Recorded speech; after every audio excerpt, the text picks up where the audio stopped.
Good morning and welcome to City Hall. We'll get started with our invocation and the Pledge of Allegiance. I'll ask Councilman Pat Ryan to lead us in the Pledge of Allegiance and Councilman McAtee to lead us in the invocation. If you all would please stand. Father, we thank you for the blessings that you've bestowed on our city. We thank you for the good things that you've allowed to take place.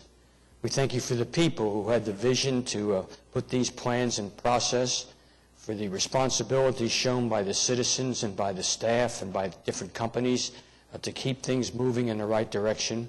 Now, as we look forward to the next year, we pray for your wisdom, that the plans that we come up with might be in accord with what our citizens want, but more important, that it would be pleasing to you, that you would continue to be able to bless our city as we continue to be responsible servants of the opportunities that you provide for us. Thank you for our mayor, for our council, for our staff that have labored so diligently to prepare the information that we'll be looking at today and be deciding over the next several months. We ask all this in the name of Jesus. Amen. Amen. Pledge allegiance to the flag of the United States of America and to the republic for which it stands, one nation under God, indivisible, with liberty and justice for all.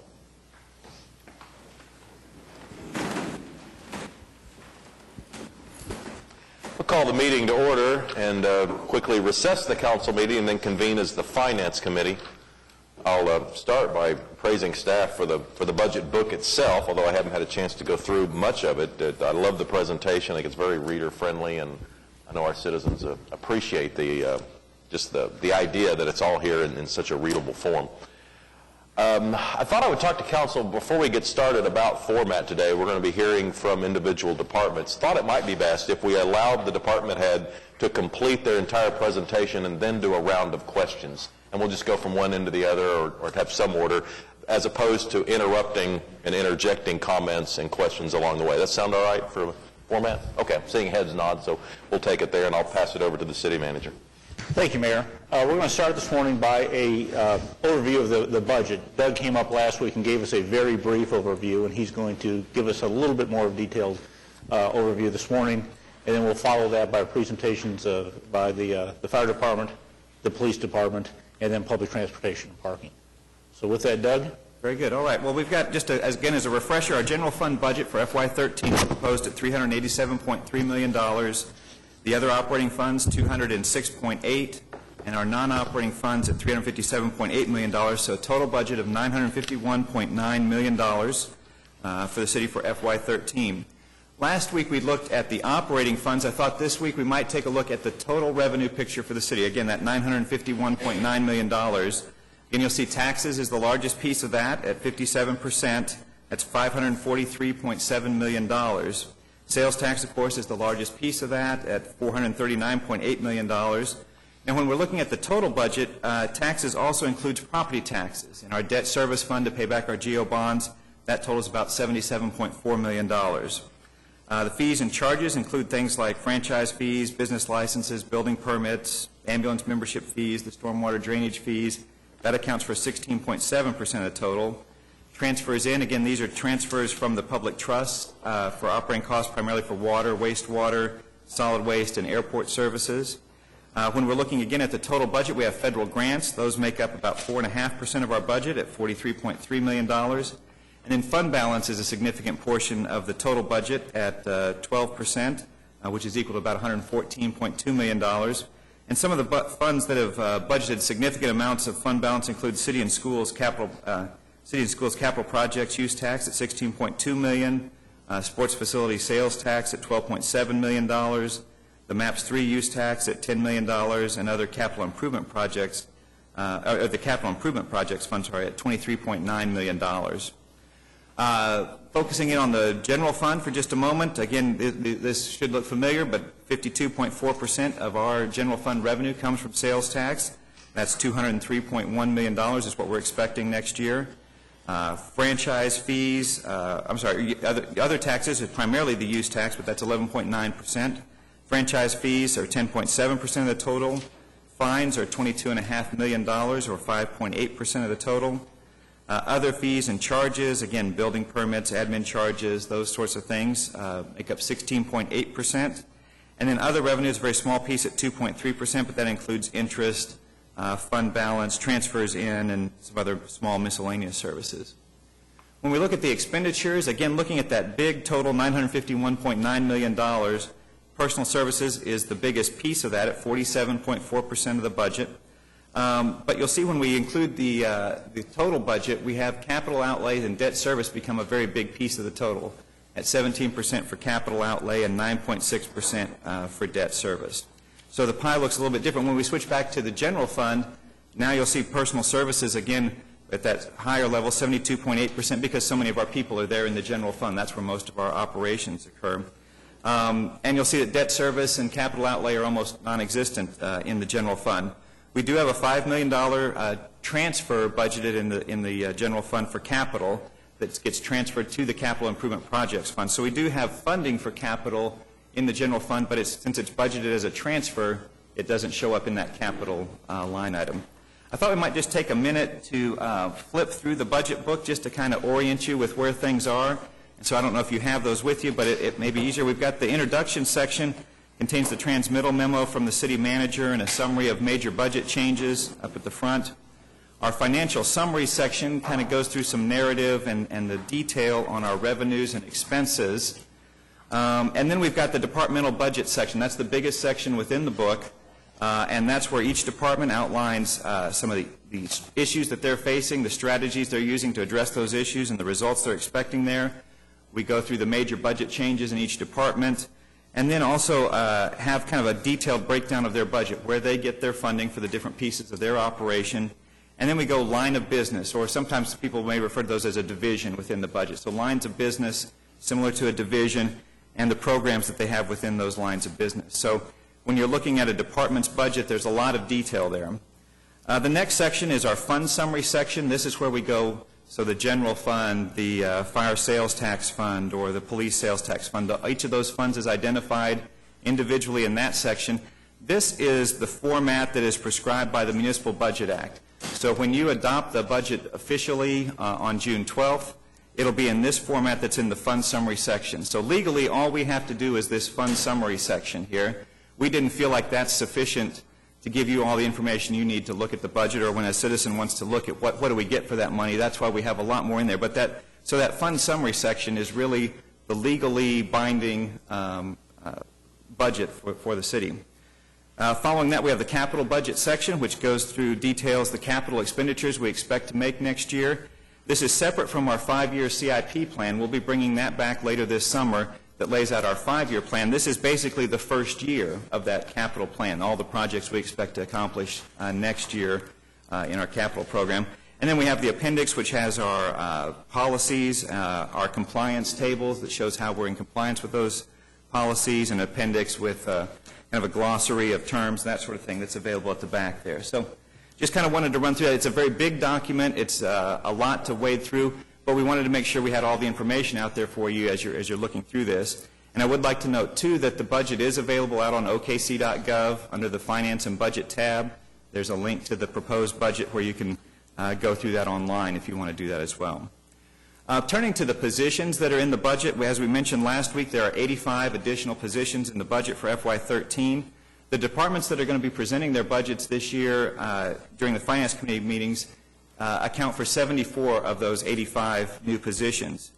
55 of those new positions are in the general fund. The other 30 are in the various other city funds.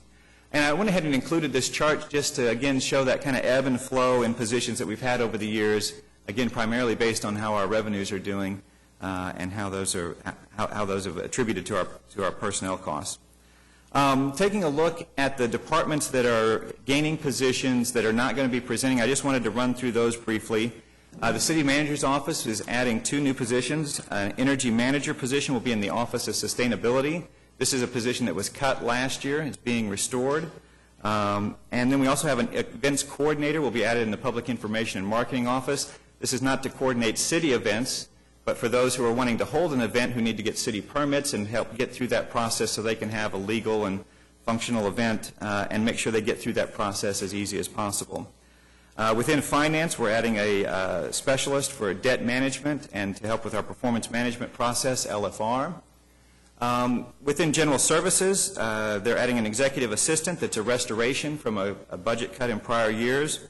A building service worker is being added at the new library, the new Southwest Library. This library was built with GO bond funds in the Pioneer Library system. This is the first library that we've built in that system. In the Pioneer Library system, the maintenance is provided by the city that built the library. And so we've got a custodial contract to maintain the basic cleaning stuff, but we need someone to do preventive maintenance and regular maintenance at the facility, and it's just, there's enough need there, and it's far enough away from the city that they needed a dedicated position, or far enough away from the downtown campus that they needed a dedicated position there. A building maintenance mechanic is being added to help maintain the E911 Center, police headquarters, and the Emergency Operations Center as well. And in municipal courts, there's a restoration there of a training and safety officer that was cut in FY10. This position does a lot of their training and security for the courts. They've seen a drop in their performance without this training position, and this was their top priority to get back added in, and this was added in the proposed budget. Finally, the planning department deleted 3 positions but added 7 more, so there's a net increase of 4. I won't go through all the ins and the outs of the positions there. You'll see that if you look in the table that's in the budget book, they're actually down 2 positions in the general fund, 2 positions in the grant fund, and up 6 positions in the general fund, so again, a net change of 4 positions in planning. So I just want to kind of give you a quick overview of the other positions that are being added where the departments aren't going to be here to present their budget. I'd be happy to take any questions you may have at this point, or again, we can save those as we go through the process. But that's all I have for this morning, and then I guess we'll have Fire go next if there are no other questions. Any questions for Yeah. that? Where can I get a breakdown of the debt service fund or all debt service? Right, so in our capital section, back at the back of the budget book, we have a detail. Let me see if I can get the page number for you here. Back on page 611, 612, 613, and 614 kind of go into more detail about the debt service fund and our bond indebtedness and that sort of thing. And if you need more detail, we obviously can get you more information on that. Yeah, I need more detail. I mean, in terms of interest rates and a breakdown of debt. How could I get that? Oh, we can certainly provide that. Yeah. We provide that to you. That's not necessarily in the budget book. That is primarily in probably 3 areas. It's the Water Utilities Trust that has debt for water and wastewater lines and plant improvements that they financed over the years. They have a huge debt management plan that they have. Airport has quite a bit of debt on the buildings that they have that they lease out, like the FAA and those types of buildings where they've got debt out there that's repaid by those functions. And just as a clarification, what's in here is just debt for the city, which is only the GO bonds. So the trust, like water utilities and airports utilities, those will be presented separately in the trust budgets. And we can certainly pull that together for you. And this would be the GO bond. So Project 180, is that in this?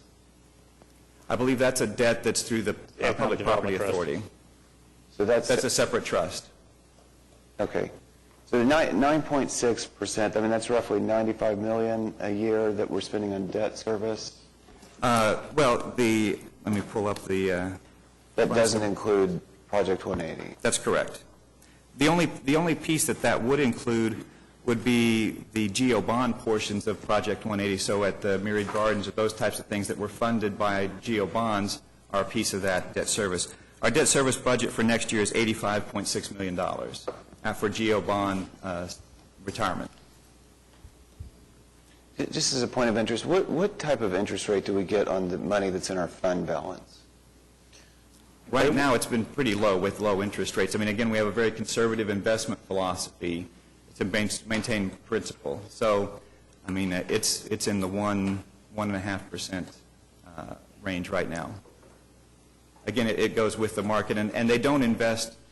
The Treasury Department, our Treasury Office, works to make sure our investments match up with our cash flow needs. So most of it isn't a real long-term investment. You can't sock it away for 20 years. It's usually on a relatively short term, 6 months or 2 years, as they're working through when the cash is going to be needed. So again, we're primarily treasury bonds and those types of things are the types of investments that they make. Thank you. I will note one other thing, that the IRS also has arbitrage rules that limit what we can earn on our debt service, on our GO bond debt. So whatever we've borrowed, we can't make more interest than what we're paying out to bondholders. If we make 1 penny more in interest than what we're paying out, we pay that directly to the IRS through our arbitrage payments. So I assume there have been cities in the past who have sold bonds, set the money aside, and not used that for the projects. And that's why these rules have been put in place, to make sure you're spending the money and not just using it to gain interest off of it. But like Project One, that's not a non-recourse loan. I mean, you can pay that back early, right? Where the interest rate is like 5.5%. Well, right now, we have a loan from Devon, Right. and we're about to replace that with long-term debt. Okay. At a lower interest rate. Yes. Most likely, depending upon the market. But as the market sits today, yes. Okay. All right. No, thanks.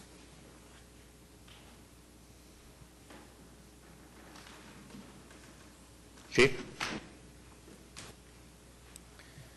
Fire Chief Keith Bryant. Good morning. Good to be here and be able to present our budget for the upcoming fiscal year. Our section of the budget book begins on page 175, so as you're turning to that, I'd like to introduce the staff, our command staff supporting me from way in the back of the room. Our Deputy Chief of Support Services, Mark Woodard. Our Fire Marshal and Deputy Chief of Fire Prevention Services, Kelly Sawyers. Our Deputy Chief of Operations, Cecil Clay. And helping me with the program this morning, and our somewhat new business manager still, Clint Regier. The mission of the Oklahoma City Fire Department is to provide emergency response, fire prevention, public education services to the Oklahoma City community so they can have their lives and property protected. And we do that by responding in a quick, safe, and courteous manner, meeting the need of our citizens. As far as major issues and the strategic results for the fire department, obviously fire fatalities remain our highest priority in protecting citizens from those, and our goal or our strategic result is by 2015, the structure fatality rate in Oklahoma City will be at or below the national average, which is 1.05 per 100,000 residents. And again, that's based on the data that we get from the National Fire Protection Association. We're currently, for the year, at 1.08.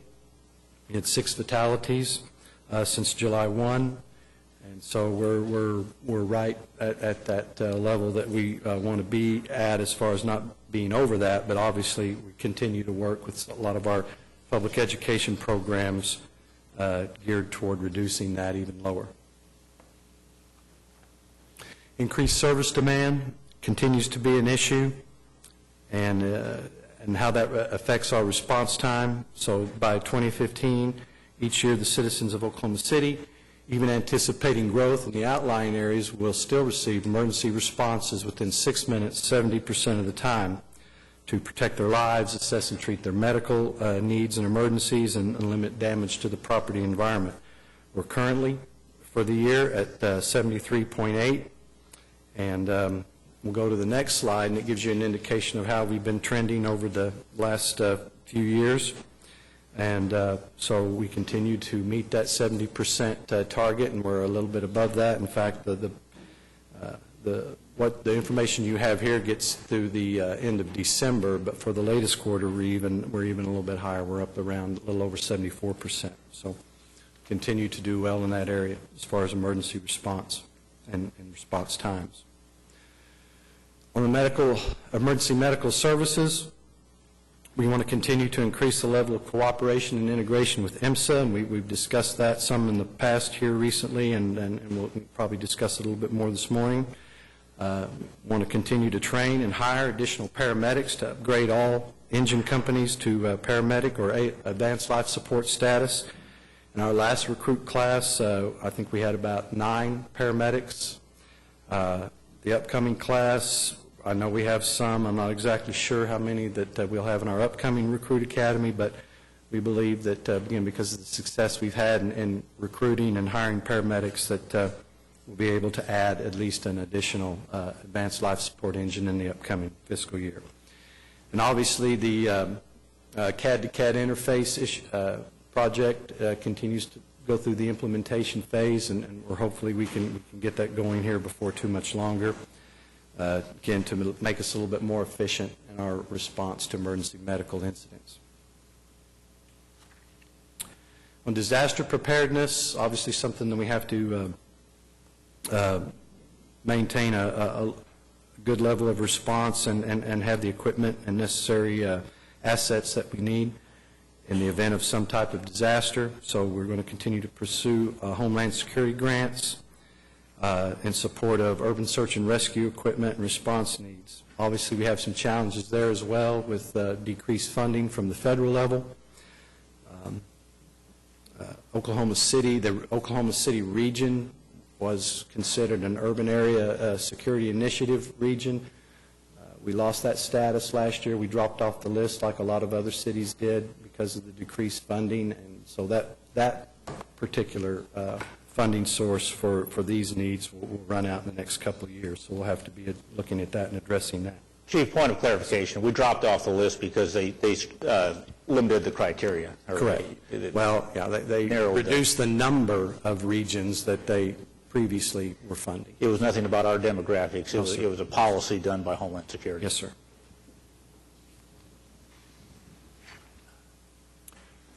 As far as our fire station facilities and other buildings that we occupy, by 2014, the department will conduct a comprehensive assessment to identify which facilities do not meet current standards and develop a plan to bring all facilities up to date. In addition to them not meeting current standards as far as square footage and so forth, some of them obviously are becoming old to the point that they are continual and ongoing maintenance issues and maintenance costs. So we believed the best way to approach this was to look for and hire a consultant to do a comprehensive study of that and to kind of give us some guidance and direction on how we best approach that issue. As far as the upcoming year, though, we did put $150,000 toward facilities, maintenance, upgrades, remodels, those types of things, to do the best we can to maintain the facilities that we have. As far as the summary of our budget, you can see it broken down by lines of business and resulting in a total budget of $135.2 million. We have currently we're funded for 980 positions, including uniform and civilian. Major budget changes in the general fund, changes in personnel-related cost at $1.6 million, funding to extend the 29 firefighter positions that are currently being funded through that federal SAFER grant that we got a few years ago. That grant fund, or that funding for those positions, will run out about this time next year in May. And so we'll need to fund those positions through May 17th through the end of June, and at a cost of about $207,000. And we're going to add fire apparatus mechanic to our maintenance facility at a cost of $54,000. In the fire sales tax fund, as far as our major budget changes, again, changes in personnel-related costs for the positions that are funded out of the sales tax at $248,000. Purchase life pack defibrillators for our advanced life support units. It's like any other technology that every now and then there are upgrades and new models that we have to keep up with to continue to provide advanced life support, and a cost of about $700,000. Partial funding for the radio system replacement that we know that's coming up in the next few years, so we're trying to make sure that we have some funding available for that and the needs that we'll have as far as equipment and so forth for that replacement. project.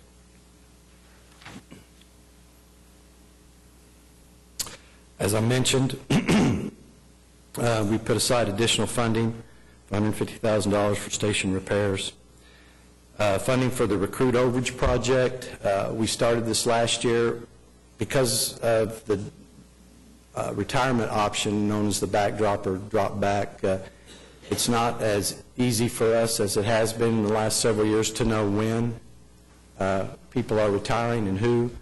So we decided we would try to make sure that we kept our staffing at the levels they should be at to do an overage project. This project will allow us to hire up to 10 additional positions to make sure that, again, we try and stay on pace of where we are because, again, there's a little bit of uncertainty as far as retirements are going now. And in the grant management fund, again, this is has to do with our SAFER grant, but this $589,000 you see here on the slide, that's currently part of the grant, so that's being funded by the federal government.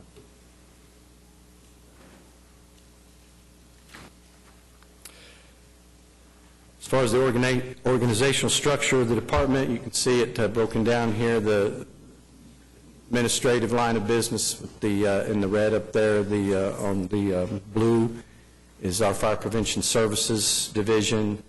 In the green, our Support Services Division, and the Operational Services Division in the purple and red, and with the positions indicated for each of those areas.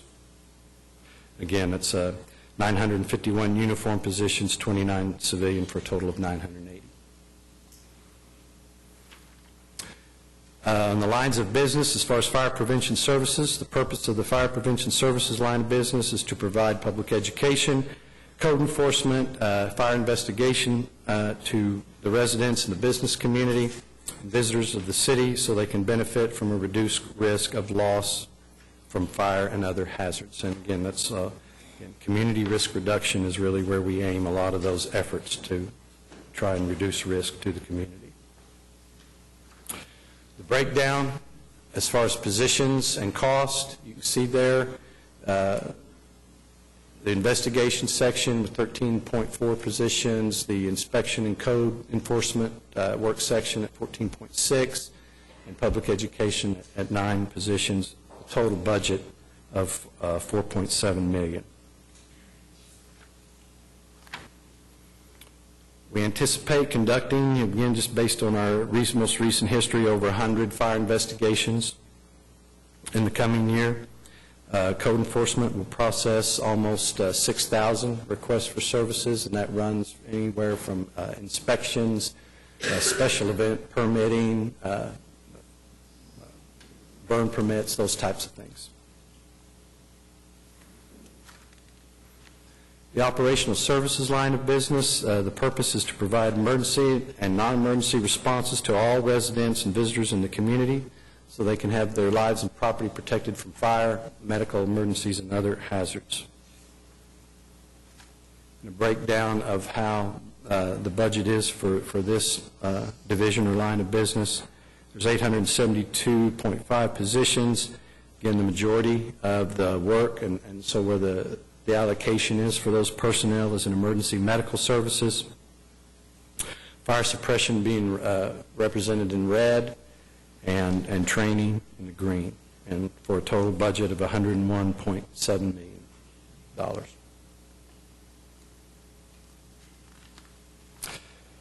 We spoke about increased service demand earlier, but again, the previous year we were somewhere in the neighborhood of 80,000 incidents dispatched. We anticipate, again, that going up over 3,000 fire and 66,000 EMS responses. As I mentioned on the CAD-to-CAD interface, we do hope to reduce that, especially obviously in the EMS area with the CAD-to-CAD interface.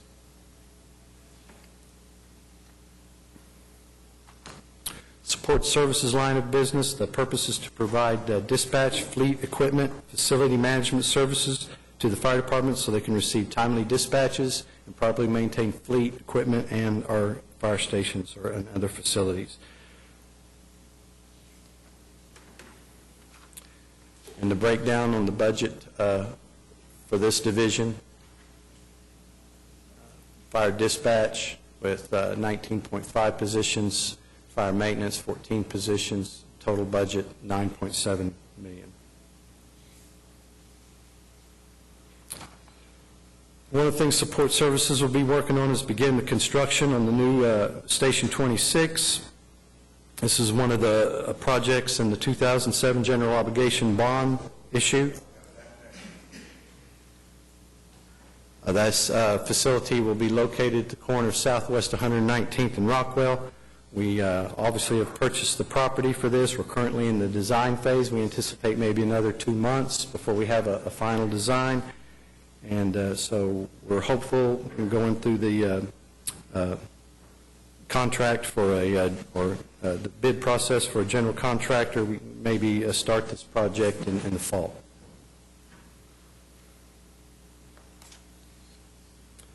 Again, as I mentioned, we want to conduct an analysis or comprehensive analysis of all our existing facilities and produce a report and a plan of going forward on that. We're also continuing to work on our Leading for Results measures and that we can internally certify those, and we collect a lot of data on the things that we do, and we just, again, doing our very best and made some good progress in making sure that all those measures can be certified. Continue to pursue assistance to firefighter grants, another federal program, and we've been very successful in the past as far as getting equipment and other needs for the department through this program. We'll be applying for a $500,000 grant for fitness equipment and $200,000 grant for new thermal imaging cameras to make sure as many of our apparatus have that technology on them as possible. Again, I want to thank the council for their continued support of our operation, and again, appreciate everything that work the men and women of our department. A lot of dedicated people doing an excellent job. And with that, I would be glad to answer any questions that you All right. have. Why don't we start out this end? Pat, do you have any comments or questions? Thank you, Your Honor. Yeah, Chief, a couple of questions. Help me understand why we have a goal that is below what our actual performance. Excuse me? We have a goal set for response time in 6 minutes of 70% of the time. Our actual experience is over that, 74% approximately. Why do we set a goal that is less than our actual performance? What kind of signal does that send?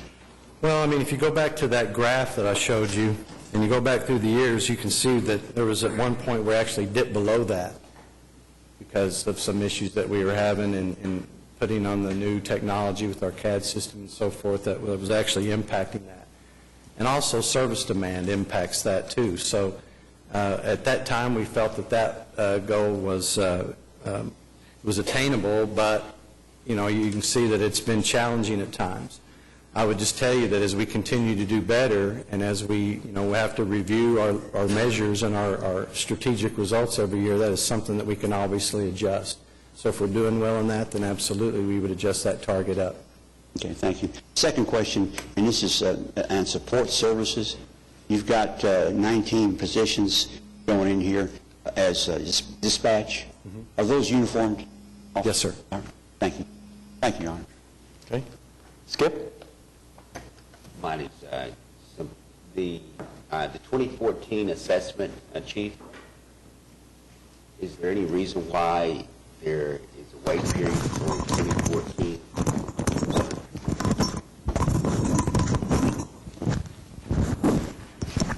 Apologize. On the, you stated that there would be an assessment of all the facilities by 2014, and I guess what I'm asking is that a standard gap that you have, or is there a reason to wait till 2014 to do the assessment on the facilities as far as what need to improve the facilities? I think that's an estimate on our part based on the fact as far as developing an RFP and the scope of work that we would want some consultant to do, the time that would take to develop that and then go out to bid to hire a consultant. That would probably a realistic time frame to be able to have that all done in place and maybe have that work done. David? Thank you, Your Honor. Chief, this is a great presentation on the retirement, the recruit overreach project. Yes, sir. Where you're anticipating hiring 10 new positions to compensate for people retiring that you may not know about at this current time. I think that's a great idea. Will that be ongoing? It's not just for this upcoming year. We probably would have that in future years as well. Is that true? Well, we began that last year, and we put it in our budget this year, subject to your approval, and I would think in the manner that we're going about it now, again, if we continue on with it, it would be, again, subject to your approval year to year. Great. Thank you. Pete? A question about the integration of the CAD interface. With all the controversy that continues to swirl around that and the number of complaints that I've received, and I'm sure other council members, I'd like a more definitive answer about when you think that'll be possible than just as quick as we can get it done. I mean, I would say I'm not trying to pin you down, but that'd be a lie, because I am. That was requested by someone, Councilman Shadid or you or someone a week or two ago. So we are in the process of preparing a more detailed report to bring to council that I anticipate coming forth next week or possibly the following meeting. But we are in the process of staff developing that. I'm not exactly sure who asked for it, but we are developing. No, good. I want to say the IT director would probably be a better person to ask that question. That's fine. I'm just, I continue to get comments about it, and then with all the controversy that continues to swirl around the IMSA and all that, it'd just be nice to have an answer to that question so we could move forward. The other question has to do with the construction of the new fire stations that were in the 2007 bond issue. It was my understanding that after the first fire station was built, there was additional demographic studies were done that perhaps indicated that the second station should be southeast rather than building 2 southwest first. Is that something that was wishful thinking on the part of someone that lives southeast, or is that? No, sir. Since that 2007 bond issue was approved and those projects were approved by the voters, we have continued to track the response data for all those areas. So as far as the schedule goes, I think, we've been in discussions with the other departments and so forth involved that we may need to adjust that based on that, and would probably be, the first to tell you that our latest response data would indicate that there's justification for maybe switching some of those projects in the schedule. So it's an ongoing? Yes, sir, but right now it looks like that we may do that, go southeast next for that project. Okay. Larry? That's a good segue. The Southwest 119th and Rockwell. Yes, sir. You indicated the construction you expected possibly to start by this fall? We hope to. Again, we think we got about another couple of months in the design phase. We're coming along really well there. So once we have that final design and it's approved, then we'll go out to bid for a contractor to actually do the construction. And just, in our past history or experience with that process, then that's probably the time frame that we would anticipate being able to start the project. And then how long a construction cycle are we estimating? 18 months, 2 years, somewhere in that time frame is what we've seen in the past with some of our more recent projects. Okay, and then you also mentioned that there's a possibility that you would switch the priorities for the next station that comes online, and one, of course, those is the one at Southwest 59th and Richland. Yes, sir. We have, correct me if I'm wrong, already procured the land for that? Yes, sir. And so that's just a question of when the best optimum time to implement putting that online would come up, and we don't have a date on that yet. No, sir. Okay.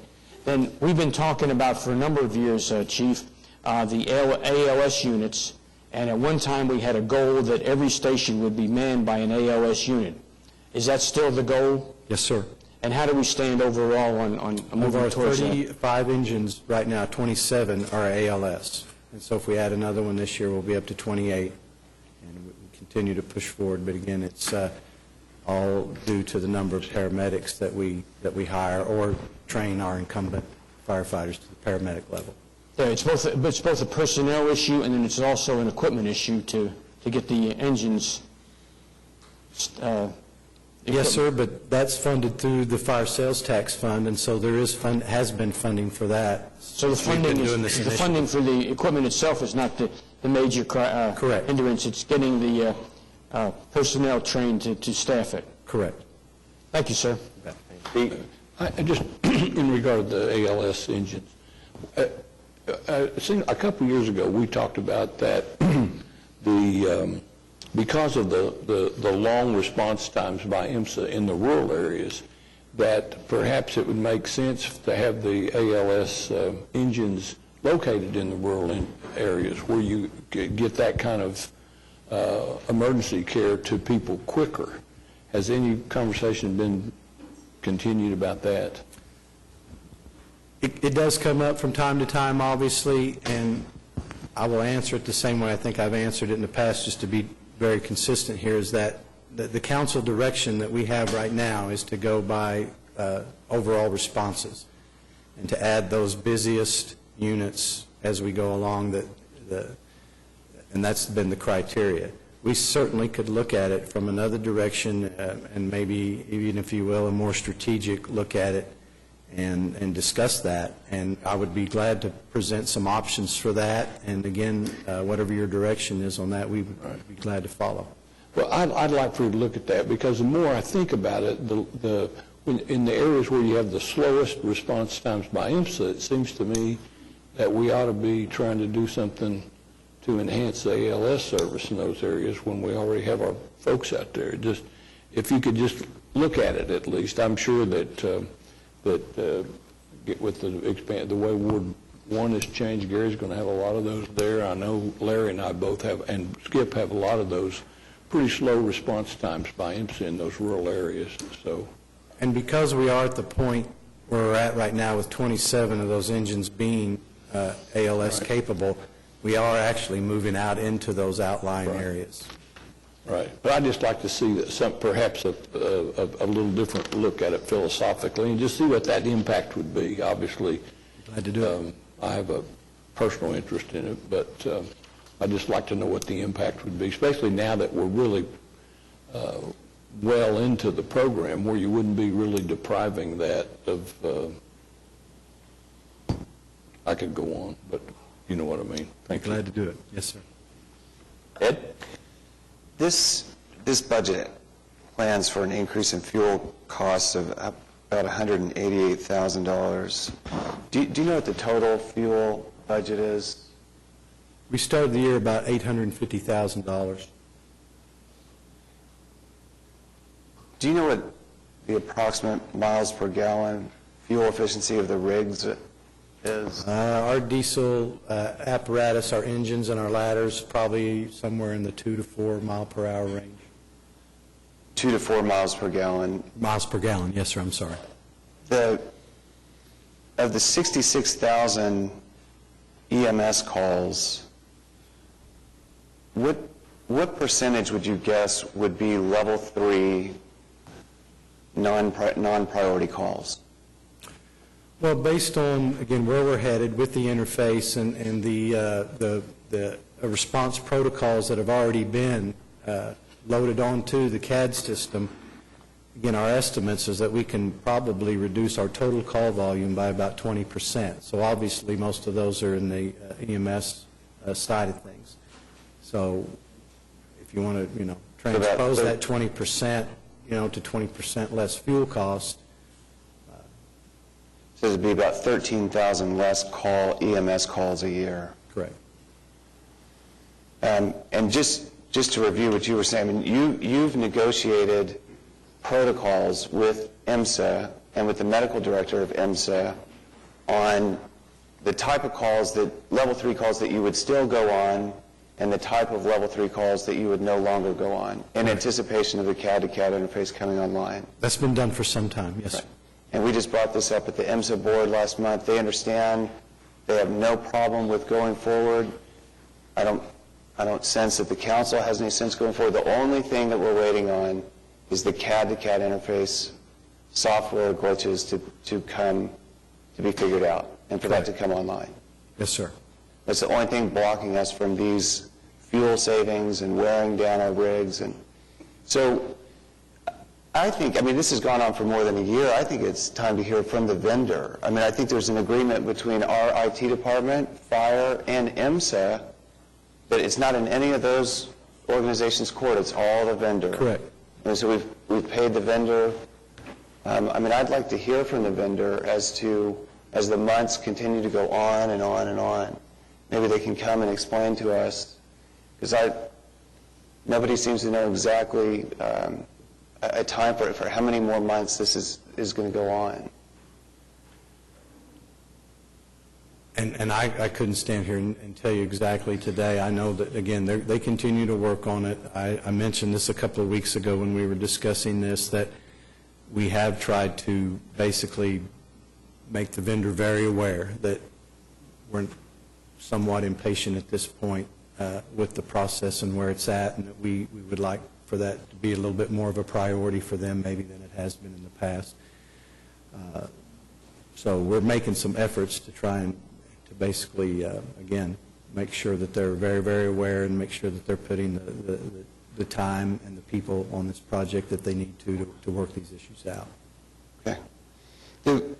I understand that the 73% that were there, do we track what happens with the other 30%, I mean, that are more than 6 minutes? Do we have data on? Yes, sir. Okay. Yeah, I mean, every incident that we make, we track the response times. You've got $150,000 in new funding for ongoing repairs to aging fire stations.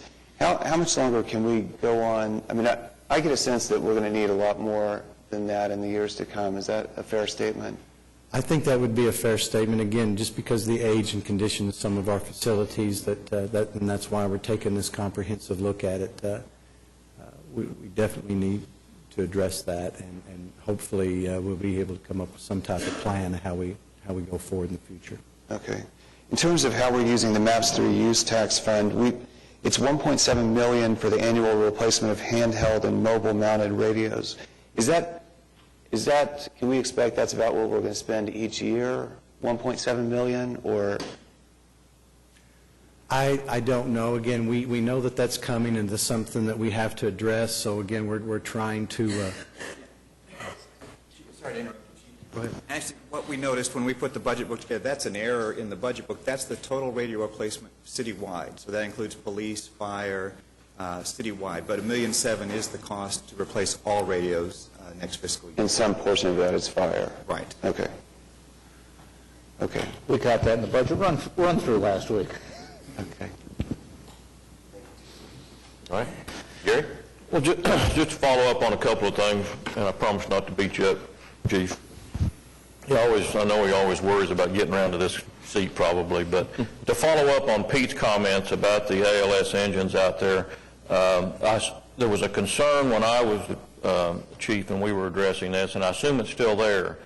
When you put paramedics in those far outlying stations and the number of ALS calls that they make is not very many, then you start worrying about keeping their standards of care up and their training and their skill levels and all of that. I assume that's still a concern also? Still a concern, and as you said, just the numbers of calls that we make in those areas, while it has increased in the outlying areas, we have to take that into consideration.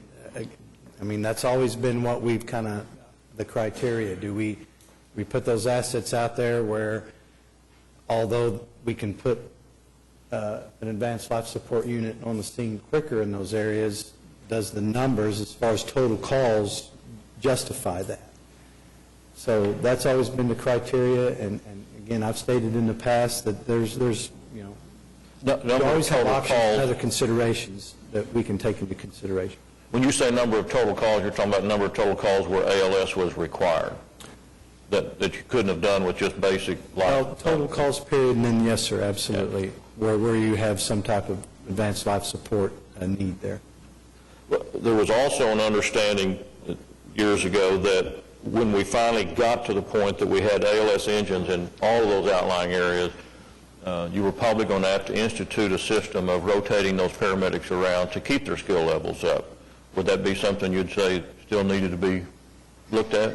Well, absolutely, and I think it goes on today. I mean, those issues come up sometimes in some of the busier ALS units. There's times that we need to think about giving those paramedics a little bit of a break.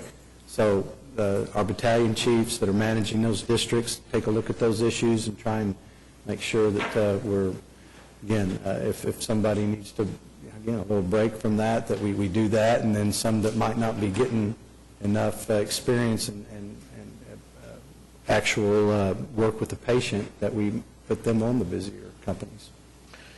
On this CAD issue that's coming up, I'd like for this report to include some information regarding what's keeping us from doing manually what we think the interface is going to do. What's keeping us from telling the fire department to wait until they're determined that they're needed before they're sent on a call? It seems like if we're going to put up with a vendor that's not responsive in a timely manner, then, and we do believe that there's some ways to help out the service, can we start doing that manually? And I'd like to see that in the report also. Chief, the answer to that is yes, but we think we're close to going, so we hate to go to one system, the next month go to the other system. And so that's why we've chosen not to do so at this point in time. But if it's going to be a ways off, we might want to look at that. I would just add to that, to do that now, again, it causes me some concern, just to be very honest with you, because it would take one of our dispatchers monitoring a couple of, our own fire department CAD system, and then a computer that's over there that has the information that we get from IMSA. On the IMSA side of it, as far as communicating those updates, that updated information in the way that you're talking about now, in more of a manual way, again, it causes me some concern that we may not get that in every case as timely as we should, and in some cases maybe not at all. So while that's possible to do, it does cause me some concern about things getting overlooked and maybe not dispatched in as timely a manner as they should be. So you're trying to say you have a concern that at some point IMSA's not going to give you all the information you need, or should be getting? Well, because it would require, again, them directly communicating that, what the situation would be now, that if they're busy, if they have several calls going, that might be a problem as far as them getting that information to us. Of course, a combined dispatch system would alleviate some of that concern, wouldn't it? Yes, sir, it certainly could. Yeah. Larry? On the same issue, Chief, can you tell me, my mind is kind of confused, who's responsible for making this interface? Is it EMSA? Is it the fire department? Is it our IT? Who's the guy that or gal that we can go to and say, hey, what's going on? Well, I think it's everybody involved, to include the vendor. I think, in my understanding of it, and I would be, again, sitting here talking almost just, I'm not that well versed in the IT part of this, but it's been tested. So the interface has been put in place, so to speak, and it's been tested. And when we've done these tests on it, it results in some what they refer to as pinging back and forth of the information.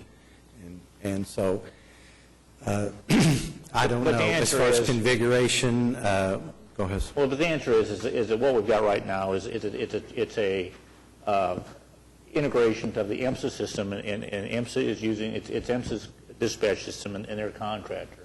But it's the same system that we have. So it was supposed to have been a fairly seamless process, because our dispatch system and their dispatch system is the same vendor. But the holdup legally is EMSA's hiring this vendor to get it implemented. But I mean, if you want to, it's EMSA's hiring of this implementer. EMSA, the dispatch system that EMSA is trying to implement is contracted for that system by EMSA. So is IMSA the project leader on this thing? Yes. No. I'm just saying it's more of a practical thing as we're trying to work through at this point in time. But as to who legally entered into the contract, the contract is with IMSA and it's their vendor. So IMSA should be the one that's making this thing happen with the contractor. Right. But they are interfacing with our system, so we are involved.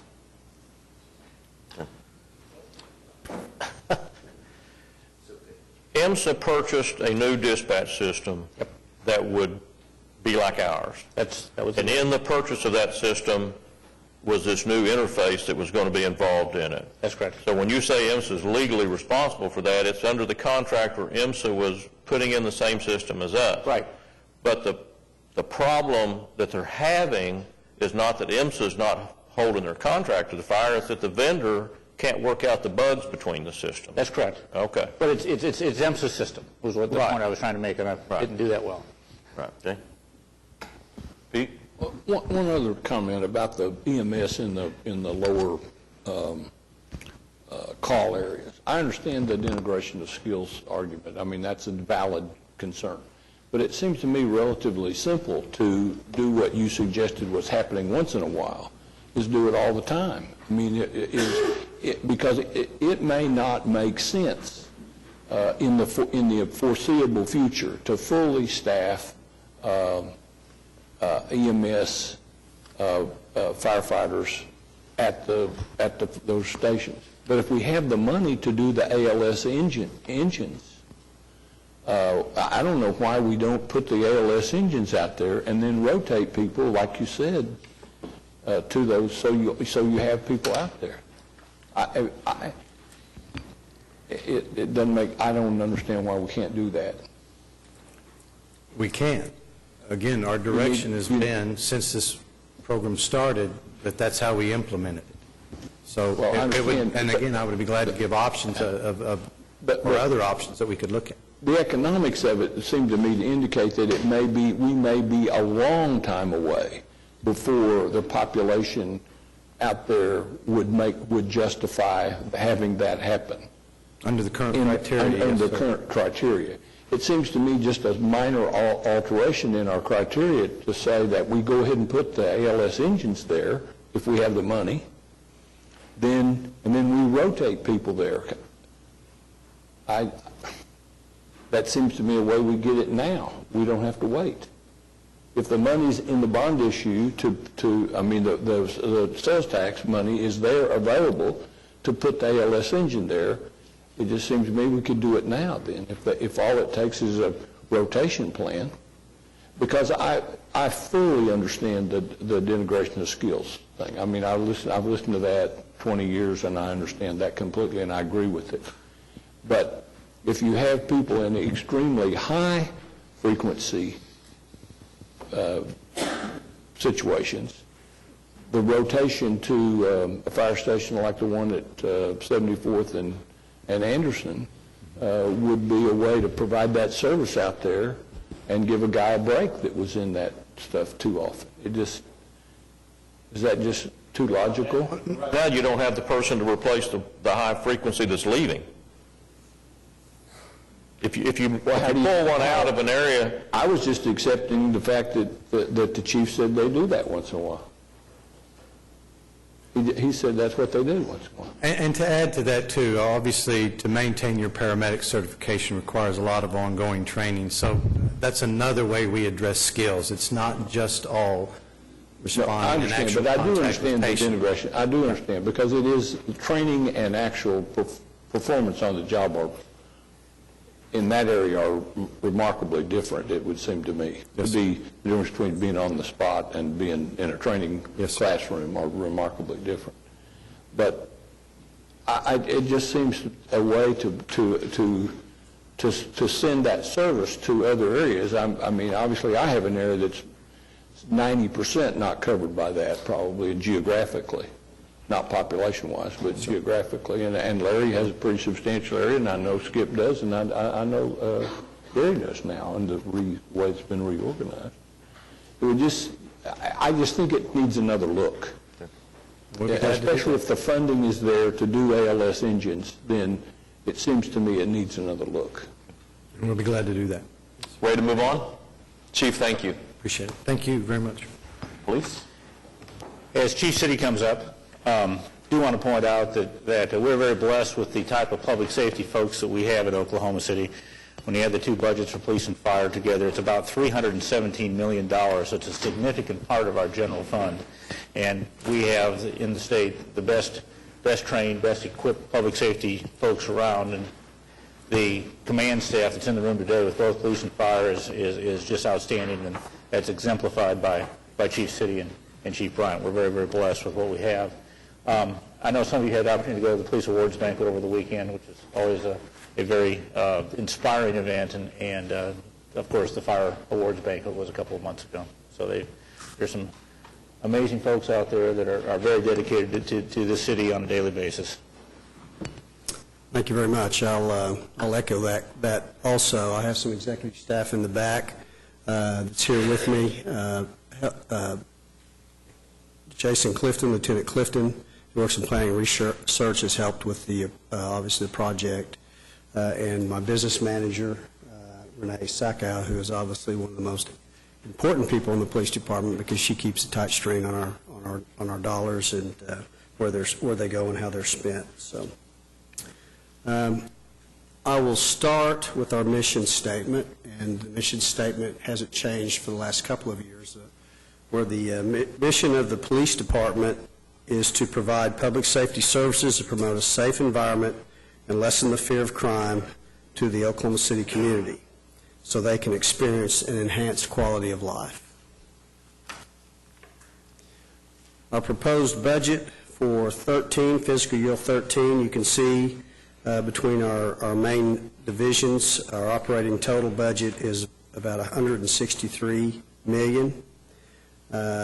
With the capital and non-operating with $31 million, and our inter-transfer funds, which is primarily our 911 subsidies and our wage adjustments from our police sales tax back in the 80s from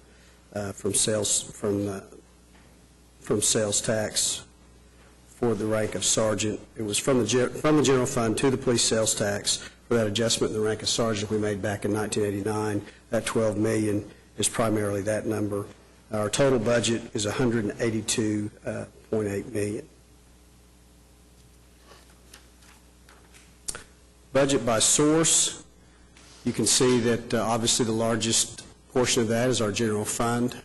Second is police sales tax at 22%, the use tax at 9%, and that is primarily going to be for vehicles and for headquarters, the new headquarters project. And then the remainder of our funds, asset forfeiture, emergency management, and some other.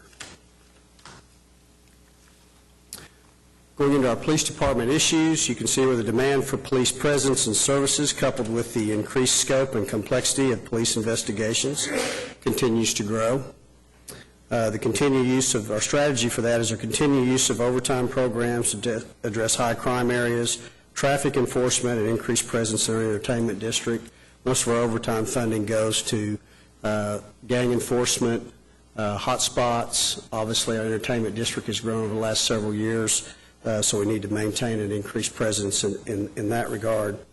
We also are looking at increasing personnel this year in investigations and operations through our program improvement requests that were made. Our strategic result for this is by 2018, the police presence and services will adequately increase while maintaining the level of core services citywide. Our target, if you see the fiscal year 13 target was actually established back in about 2005 when we did our first surveys and when we started our Leading for Results process. Those numbers have remained constant and the same. We try to meet those targets. In 09 survey, you can see where we had dropped slightly to 53%. We rose slightly in feeling safe citywide to 60%, and remained relatively the same in satisfied or very safe with quality of services. You can see in our 11 survey, we dropped slightly in all areas except for satisfied or very satisfied, where it remained fairly constant.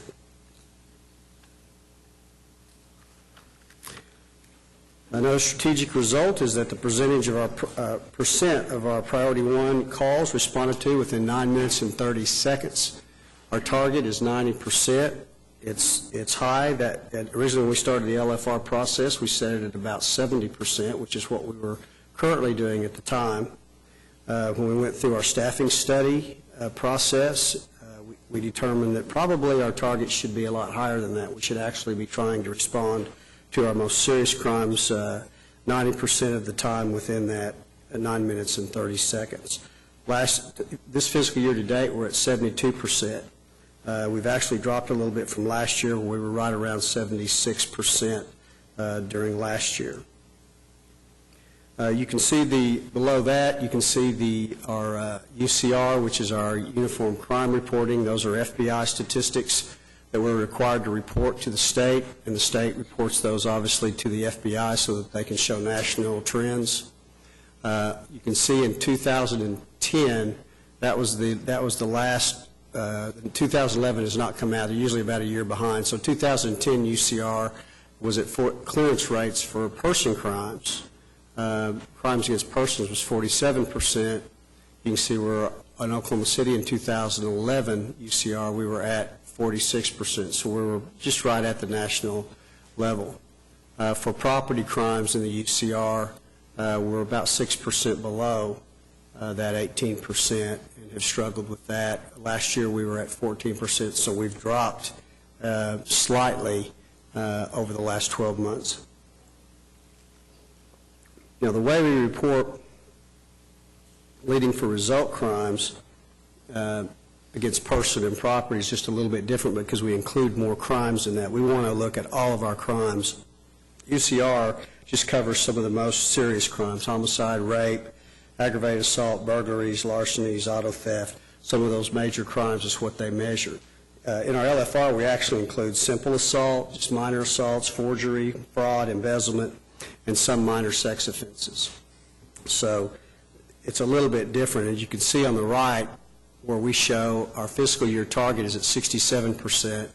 Our year-to-date, we're right at 66%, so we're on target for that, both for that and property crimes, where our target is 25%, and we're at 23% for all property crimes.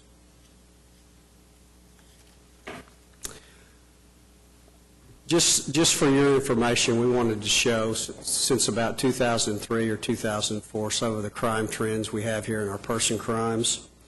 You can see here the bottom line is national, and you really don't want to compare a major city to a national trend because you're including rural areas, you're including a lot of areas that really we shouldn't be comparing ourselves to. But to cities at 500,000 or more, which we consider major cities, you can see the crime trend there. You can see where back in 2004 we were below the national average in major cities, and we've slowly increased our numbers per 100,000 residents of person crimes since about 2007, where we're at actually above the national rate, and we're continuing to climb slightly in assaults. It's not drastic incline. You can see the drastic incline that occurred in about 2008 on person crimes is going to be primarily due to robberies. Robberies went up significantly during 2008. We probably had 300 more robberies or something than we would normally have, so it spiked. It also went down after 2008. It's continued to decline some. Assaults, on the other hand, also account for some of the increase in 2008, and most of our trend in either staying flat or starting to see a slight increase since 2009 is due to the assaults increasing over that period of time. And again, it's slight. It's not like we've increased hundreds, but it does show a trend, and that's what we try to look at. We try to look at those long term trends, not just 1 year from the next. If we do that, we really don't get a true idea of what the trend is in Oklahoma City if we look at just year to year, because it does go up and down. And the robberies is a good example. On the property crimes, you can see here where we're above the average for major cities. In property crimes, we have been that way for years. Our burglaries, for example, are per 100,000, have always been higher than our national average and the average for major cities. I don't know exactly why. There's a lot of ideas maybe, but theories, but I don't know exactly why that is. You can see the steep decline starting in about 2005 in the property crimes, and that's primarily due to gas prices going up. Before, if you remember, you could go to the pump, you could pump your gas, then go in and pay for it. Well, a lot of them decided to pump their gas and not pay for it. When they stopped that, when the gas prices went up and they were losing too much money, it went down. And we tried for years to get a lot of them to stop that practice, but as you can see, the economy did that for us and the numbers went down. So that steep decline is primarily in that. The steady decline, I'll give you kind of an example just so you can see. In 2003, burglaries, it's where I said we'd probably stay higher than national average. Burglaries in 2003, we had 8,300 total. In 2011, we had 9,863, so almost 9,900. So our burglaries have steadily inclined since 2003, although last year in 2011, they went down slightly. But that's just a one-year decline, and the overall trend is for it to still go up some.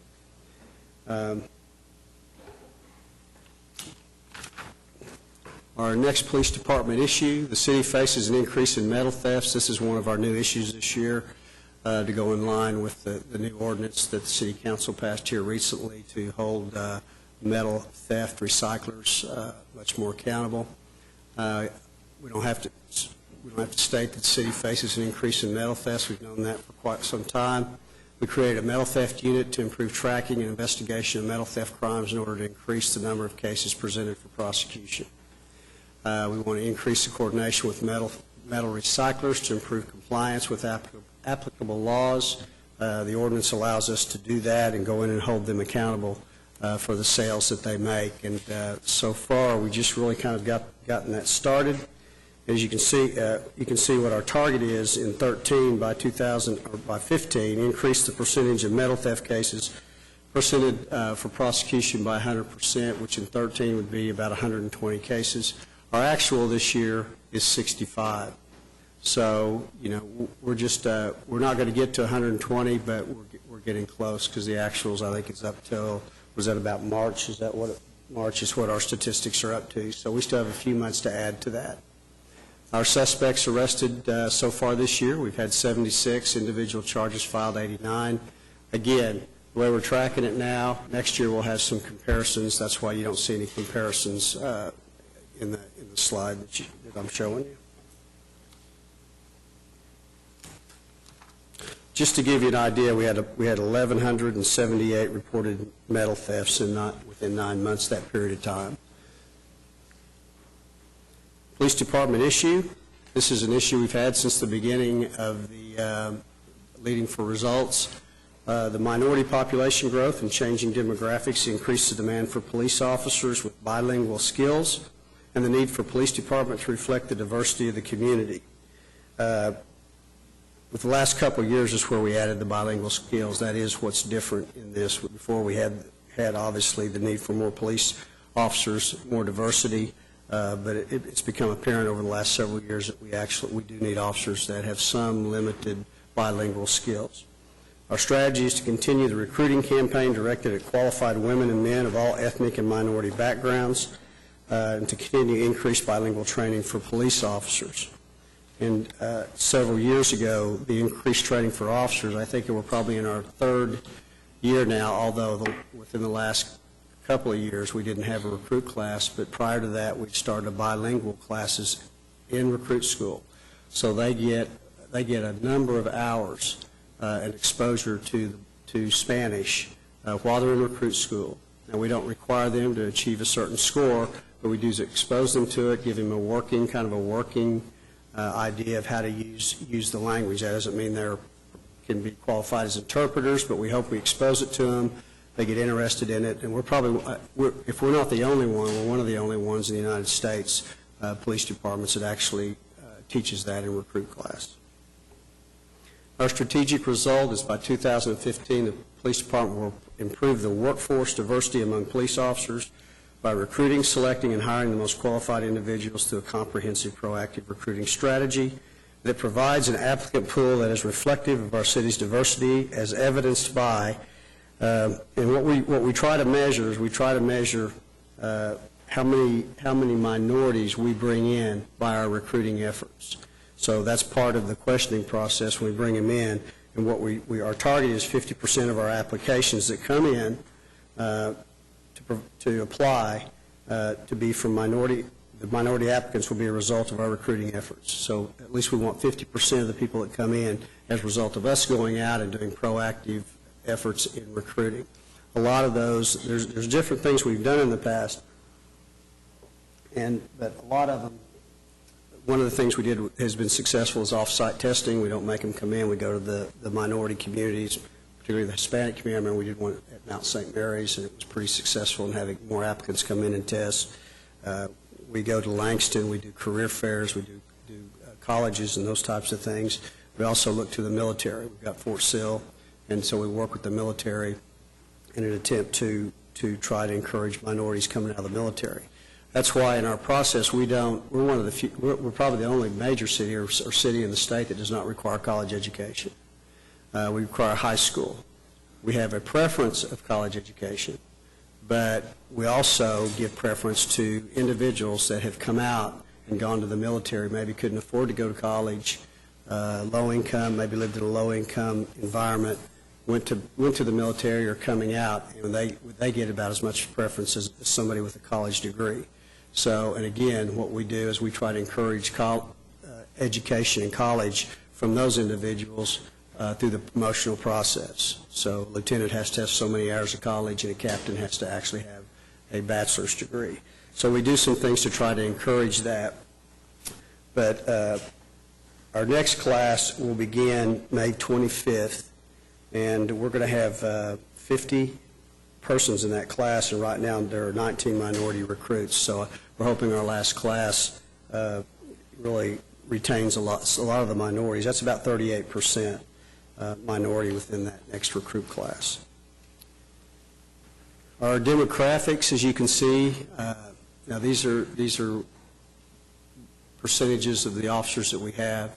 These are sworn officers that we have within the department. You can see where the Caucasians at 84%, African American at 6%, Hispanic 5%.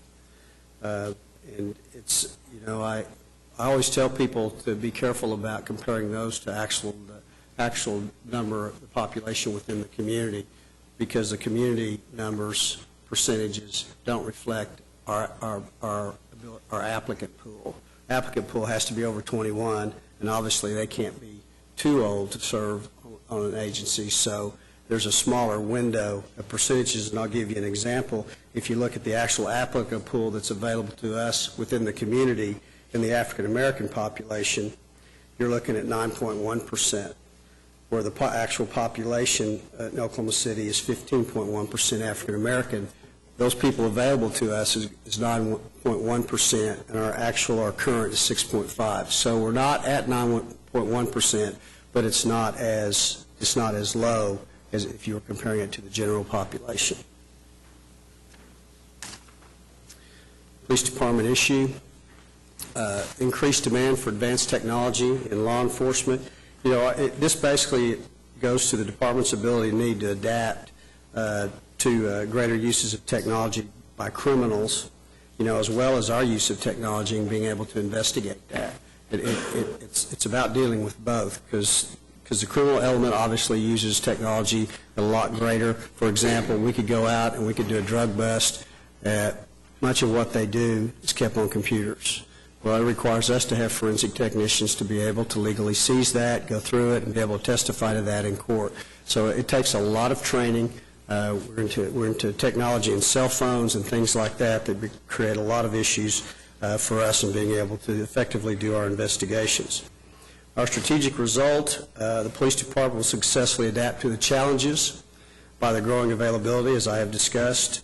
By 2015, we want to increase the digital media forensic examinations to 208. Our target for 13 is 160. You can see where our forensic examiners actually to date, our physical actual in 11 was 132, and our year-to-date 12 is 133. So we obviously are going to surpass that, and we probably will reach our target, if not surpass that, this year. And at that point, we'll look at obviously raising that target so we can get to that 208. Later on in the budget, I'll talk about adding positions. Hopefully, 2 civilian positions that we're talking about adding will actually go to assist in forensic examinations and help with us being able to address our goal in that regard. I almost would like to point out that 3 years ago, we trained all of our officers. Again, I don't know of any other major city in the country that has trained all their officers to take DNA samples on burglary and property crimes. That means our officers can go out, they can swab a windowsill, they can swab, a Coke bottle, they can take a swab and actually present that. It's been very successful. The challenge is keeping up with that because there's a lot of burglaries. When you have 10,000 a year, not all of them get tested. Not all of them have DNA evidence, but we obviously have more than we did when we started this program. But I can tell you that in 2011, as a result of that program, we had 75 CODIS hits on burglaries, on property crimes. CODIS hit is a national database that goes in, and we get fingerprints or we get a DNA from that, and we put it into the CODIS system, and we get a match nationally to a person with the same DNA. This year, remember last year was 75. This year, to date, which is not the entire year, we have 143. So we've doubled that already, and we still are behind, backlogged on tests that need to be done. So tremendous asset as far as property crimes, being able to solve some property crimes and identifying suspects. Budget changes for this year. Overall, we'll go through them, but we're going to add 12 patrol officers. We're going to add 3 detectives, 2 civilian cybercrime investigators. That's what I was talking about before in dealing with computer forensics. Graffiti abatement funding, 4 civilian investigation specialists, and 1 civilian crime scene investigator, and we'll go through a little bit about each one of those. But to start with, I wanted to show you what our authorized sworn staffing has been since 1992. You can see the increase from 1992 is basically where we added police officers over that period of time. We got 250 more police officers from the 1989 police sales tax issue.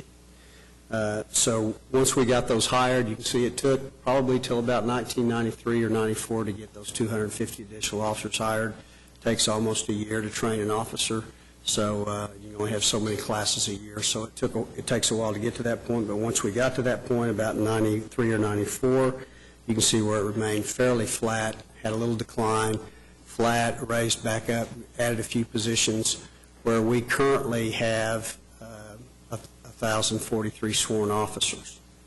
You can see the red line is if the budget is approved, then we will add 15 more patrol officers, and that's what the red line indicates, that we would actually increase up to that point. We'd end up having about 1,058 if we add the 15 police officers.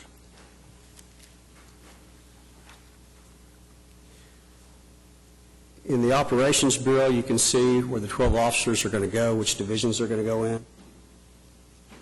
I know many of your wards cross over into several of our divisions. They're not completely compatible with the wards, but Santa Fe, and we'll explain exactly how we did this, but Santa Fe is going to receive 2, Will Rogers is going to receive 4, and then remaining 2, Hefner and Spring Lake, will receive 3 sworn positions. It's a little hard. I just wanted to give you a broad sense of the entire Oklahoma City, where you can see where all the red spots are, and we'll see a slide next that'll kind of magnify that. But you can see in contrast to the rest of the city, this is the 25%, top 25% of violent crimes in Oklahoma City are where you see the red spots. I mean, that doesn't mean that there's not other crime violent crime throughout, this is the top 25%. So 75% of other person crimes and violent crimes has actually been taken out of that, so we can identify where our most serious areas are located. And if you can turn to the next slide, that kind of magnifies those areas. And you can see in Hefner where you have two large areas. I think we provided that in the back of your handout, where you can kind of see where the streets are. You can read the streets on that to kind of get the boundaries of what those areas are. But you can see where Santa Fe has one area, but the majority is in Will Rogers. That's the reason we're putting 4 of the additional new people in Will Rogers Division, and then putting 2 in Santa Fe. They have the smallest area where the top 25% of the violent crime is, and then Spring Lake also, which will also get 3. You can see as Spring Lake comes down, you have kind of a crossover between Will Rogers and Spring Lake where you have a pretty hot spot. So between Will Rogers and Spring Lake, we plan on trying to address that with some additional officers in those areas.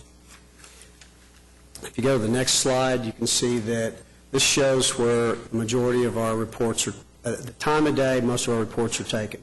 Our second shift runs from 4 o'clock in the afternoon to midnight, or 4 o'clock to 2 o'clock. But this shows where the majority of our reports are taken on second shift that you see in the red. So what we've done is we've identified the top 25 hottest areas for violent crime within the city, and these are person crimes that reported.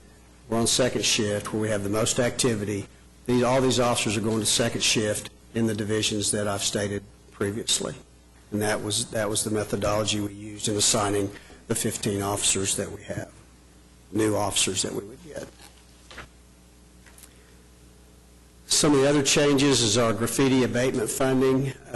This allows us to continue our graffiti abatement that was previously funded with grant funds that has expired or is expiring as of June 30th. So as of July 1st, we want to use additional funds for this anti-gang grant funding for the current 3 that was eliminated the 30th. These fundings will allow us to continue this service that we originally did with grant funds. The 4 civilian investigation specialists, this will be a pilot program to hire civilians that will actually go out into the field. We want to try to use civilians that will answer non-priority calls, burglaries, larcenies, property crimes, where usually it's all it is a report. Now, if it's a burglary with somebody or a larceny with somebody in custody, obviously we have to send law enforcement. If it's a possible suspect in the area, or if it's one in progress, a burglary in progress, those types of things, officers will have to respond to that. If we have a report, burglary report, suspects are gone, then we're going to try to use non-sworn personnel and train them to go and take those reports just as an officer would do and process those scenes. So if they need to take DNA, if they need to check for fingerprints, those types of things, then they'll be trained to do all of that. They'll take the reports, try to develop information, and basically try to take some of that load off of patrol officers so they can focus more on higher priority calls as well as proactive activities out in the field. And this did require an agreement, since it is work that normally we have officers doing. It did require an agreement with the Fraternal Order of Police, and they've tentatively agreed to do that, for us to do that. The Investigations Bureau, we're going to add 3 detectives in Investigations Bureau out of the 15 new officers. 1 is going to be assigned to sex crimes, and 2 will be assigned to the assault unit. Currently, we have 8 officers assigned to our sex crimes unit, and we have 8 officers assigned to assaults, so that'll bring it up to 10 for assaults. Also, we have 2 civilian cybercrime investigators, as I had mentioned before, to do a lot of our cybercrime investigations. They will be assigned to our criminal intelligence unit, and they will work along with police officers in really looking at different areas like child predator offenses. They'll gather information off of social networks. We monitored closely social networks during Occupy OKC. It was very beneficial to see what was, what plans were, what was going on, for us to be able to keep up with the activities and make sure both Occupy OKC was safe, they had a safe environment to protest in, and that nobody interrupted that, but also for purpose of keeping streets clear, those types of things. So those types of things, we need to monitor. Flash mobs are becoming more popular nationwide. It allows us to monitor those. Those are all done over social networking. There's so much more being done that these types of investigators, which don't have to be police officers, can actually work and do investigations sitting right behind the desk, monitoring these types of crimes. Also, we're going to add one civilian crime scene investigators. This also, we had an agreement with the Fraternal Order of Police, because right now we have 14 sworn officers that actually do all crime scene investigations. And if there's a homicide, or there's a serious crime, a serious rape, that we need to process the scene, our crime scene investigators are dispatched to those crimes. What we want to do is we want to civilianize that. When we did the staffing study, one of the recommendations was to civilianize CSI. Well, we had a recent vacancy, discussed the issues with the Fraternal Order of Police, and they support as long as we don't eliminate that position. So actually we gain, by adding this position, we gain a sworn position that we can use in the field by doing this. And hopefully at some point, it may take years, may take 6 to 8 years, but through attrition, we would completely civilianize the CSI unit. There's so many good, and we've talked to UCO, Dwight Adams with their program at UCO. They've got a wonderful program in the area of forensic science and criminology, and there's a lot of students out there that aren't interested in police work and carrying a gun, but are interested in CSI. It may have a little bit to do with the TV show, but whatever it is, there's a lot in those programs, and we'd like to take advantage of that. And Dwight Adams has a lot of students that would apply for these types of jobs if we had them open.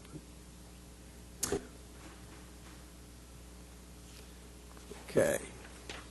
Some programs. I want to show you a couple of programs. The Victims Services Coordinator is a new program that we've started this year. The program was started with grant funding. We worked with the State Attorney General's office. They had a VOCA grant that would actually fund the salary of a Victims Assistance Coordinator. That's our Victims Assistance Coordinator on the right. A little dark, but she's been a huge asset and helped us develop this program. The program will do things like assist victims through the crime scene justice system, emotional support and crisis intervention, resources to restore safety and security. So if their windows are broken out, we have resources that are willing to go out and help maybe the elderly that can't afford to fix their windows if they've been burglarized. Safety planning and prevention to prevent re-victimization, information referral to agencies, helping to file crime compensation claims, transportation, property return assistance, just anything and everything. And you can see the statement up there, which I really like, was from an elderly person that had been victimized by a white-collar criminal, and that really helped her through some of the issues. She couldn't afford to get windows replaced and things like that, that she apparently had the work. The work was supposed to be done that wasn't done, and we helped her through that and took care of her. So that's just a good example of us being able to help our victims. And it's a pilot program. It's on a grant, but I don't see any reason, based on the number of people that we've already helped, that we wouldn't try to continue to fund that, maybe through our Justice Assistance Grant, and in the future maybe through our budget entirely. So, but anyway, I'm real excited about the program. The next slide shows, we've had the truancy up there before. It's a little bit different. We're still seeing the 33% increase in truancy with the kids that we're actually making contact with that are truant. But this statistic here shows you state charges. State charges are filed against the parents in a truancy case if they've had 10 or more misses within a semester or within the half year. If they have 10 or more misses, then state charges are filed. Since we started this program, you can see in 2008, they filed 584 cases in state court. with 10 or more misses. And in 2011, we're down to 271 state charges filed. We have reduced it with the program by being able to address these issues and get these kids back in school before they get to that, because they miss 10 times, and schools, they've missed out on a whole semester. So this indicates it's really working by getting those kids back in school so they're not missing 10 times and getting those parents re-engaged. So we're pretty excited about it, and I think it's a good indicator. And it's a COPS grant. We had 2 officers in the program that are city-funded, and then we added actually 4 from the COPS grant. And I think, is this the year we have to pick it up? This next one, we have one more year of the COPS grant, and the following year, and we have to pick it up at least for a year. But the way the program's going, I can't see this program going away at all, even after the grant runs out. Next slide, the new headquarters building. Our construction begins in August of 2013. Projected completion is in February of 2015. ADG, as you all know, has been approved for the contract. The building will have about 87,000 square feet, and we're just now beginning the process of designing the building and what all's going to be in it. So we're pretty excited about it. Southwest Briefing Station, this is what it's supposed to look like. It's going to be on the northeast corner of Will Rogers Airport and on the airport property. The construction begins this year, and the completion date is scheduled around May of 2013. It's approximately 10,800 square feet, and when we do this, we'll be closing the Will Rogers division, and we will redistrict, and we will actually then move our officers. Probably the majority of them from Will Rogers will go to the Southwest Briefing Station, but we'll have to do some adjustments based on calls for service once we move our district lines. And that concludes my presentation. I want to thank the council and welcome any questions you may have. All right, let's start with Gary. All right, Ed? One goal outlined is wanting to respond within 9 minutes, 30 seconds from the time a 911 call is answered until officer arrival. Our FY11 actual was 76%, our FY12 estimate is 71%. Have we broken that down by day of the week or time of day or any other variables to look for outliers of? Right. Yeah, as you can see, if you're looking at the person crimes, the time of day for our priority calls are usually going to be person crimes. They can be burglaries, but they're high-priority burglaries. First degrees, person's at home, somebody's breaking in, life could be threatened. But most of them are going to be person crimes. Again, most of those crimes where persons are going to be home in a burglary or where it's crimes against persons is going to be on our second shift, is going to be in the afternoons. Now, when we did the staffing study, it broke it down even further as to time of day, when those priority 1 calls were, when our non-priority calls were, burglaries, larcenies, those types of things. I don't have those numbers in front of me, but it was broken down even to that extreme to try to determine what our response times should be and how many officers we would need. How about day of the week? Day of the week, it was also broken down, and the majority of our calls for service are going to be Thursday, Fridays, and Saturdays. Now, that fluctuates some. We've had some years recently, within the last few years, where Wednesday has been higher for some reason than, say Thursday or Friday.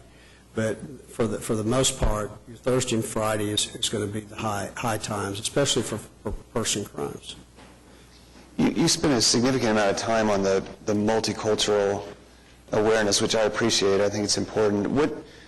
Have we done surveys to try and get a sense of perception of our police force by race or religion? Pete was sharing at the police banquet on Friday that it was interviewed by El Nacional, and they just kind of zeroed in on what do you think the reason for the distrust between the Hispanic community and the police force? Have we tried to quantify if that's a real phenomenon or not? Well, no, we haven't done any surveys or had any studies commissioned on the reasons for those distrusts. There are some other studies that have been done nationally Arizona they've done some studies. There's some studies that have been commissioned to look at those types of things, like in Arizona and some other communities. I can tell you that there's a variety of reasons for the distrust. A lot of it is just going to be based on the overall legislation throughout the country and on deportation and those types of things, and the fact that legislation in many cases wants law enforcement to be involved in that. So whether or not we are or we aren't, the perception is that we are, that all law enforcement is. So I think automatically you have some things to overcome there, that they think that we are involved in the business of deportation. The other part of that, even before the legislation, the distrust that we dealt with in a lot of cases is you had a lot of people from say, Mexico that had a natural distrust for their law enforcement, which in many cases was corrupt.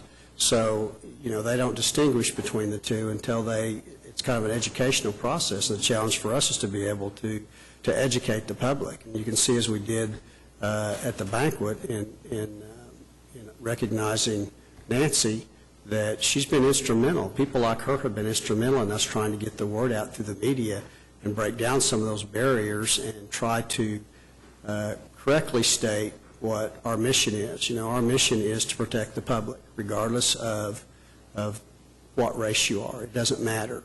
If you're a victim, you're a victim, you're a victim. And we have responsibility, regardless of that, to make sure your rights are protected and to make sure that we respond to that. To be honest with you, you're right. There's a lot. If somebody's here and they're not here legally, in many cases they won't even report a crime. And it's hard for us to break that, to try to communicate that and break that barrier historically that they have, and not even historically, with things that are going on throughout the country now, that law enforcement is more interested in catching whoever you were victimized by than finding out whether or not you were here illegally or not. So, do we make efforts not just on race, but in terms of religion? I mean, if you're saying that you're getting linked and swept up with efforts at our state legislature, there seems to be two obsessions of the immigration and Sharia law or Islam. Are different religious included in the multicultural awareness? Is there an effort to understand religious sensitivities? Well, we just got through paying, actually having a program put together by Character First, and it's probably one of the best diversity.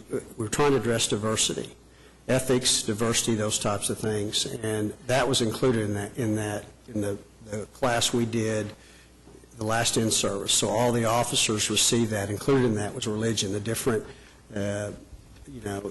religions, the different types of ways people live, ideologically, everything. I mean, and we tried to incorporate that into that program, so that police officers would understand what those differences are. Aside from that, we also work closely with different organizations.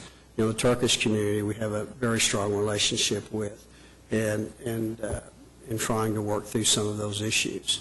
In the past, we've had boards. We've worked with the FBI and other agencies, put together committees, or, for lack of better word, just committees that would look at the issues and what the concerns of the Muslim community might be compared to what's going on in law enforcement, to try to break down some of those barriers. So, I mean, it's not an everyday process, but we have developed those relationships over the years that if there is an issue, I think that most of them feel free that we can sit down and talk through those issues. And we want to make sure when things happen, we want to make sure, for instance, and probably our biggest challenges within the Muslim community is when you're discussing religion, obviously, in trying to make sure that they feel safe. If there's any time someone feels threatened in their home or neighborhood, we work very hard to make sure that they know that we're there to, protect their rights also.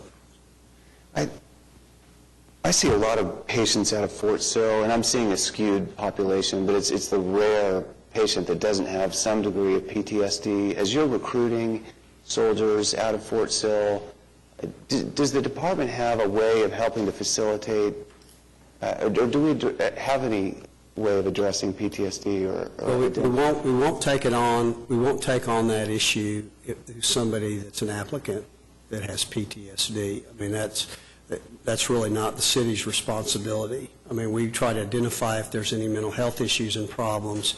Obviously, prior to that, we accept people.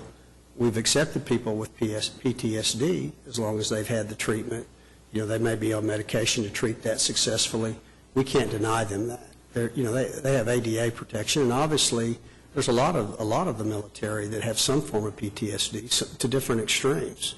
So, but it's something that we obviously have to look at in hiring, not necessarily taking on responsibility. Now, if we identify somebody within the department, they've been hired and afterwards, and it manifests itself after they've been hired, whether from being in the military or from just working in the law enforcement profession, then yes, we have things in place to address that and get them treatment. Good. One last question. When I went on a tour of the 911 dispatch, I was struck by that all the dispatchers have the ability to look. They can enter any cell phone and see where the location of that cell phone. They can see how fast it's traveling, where it is. And I understand the reason for that, if there's a teenager missing, trying to identify. But I was struck that potentially, I can imagine ways that could potentially be abused. I'm wondering, are there safeguards on that information, or how? The activities of the dispatchers, and I'll have to double check exactly to what extreme those activities. But we can't, when they call in, when a person calls in, obviously the number on a cell phone and a general location will come up now. And that's for their safety, because so many times we get a call. For that purpose, the dispatcher gets a call, and they need to know where the call's coming from, because many people don't know. They may be involved in an accident. They may be lying somewhere, or maybe a child that doesn't know their, they may be in a closet and doesn't know their address. Those types of things is what the dispatcher's looking at. Now, if you're talking about a person out there that's been robbed and their cell phone's been taken, stolen, and we want to track that, or then in most cases we have to get a warrant for that. If it's a life-threatening, where you have, say, a kidnapping, and you've got a cell phone, you know what a cell phone number is of the possible kidnapper. I mean, most of them are domestic related.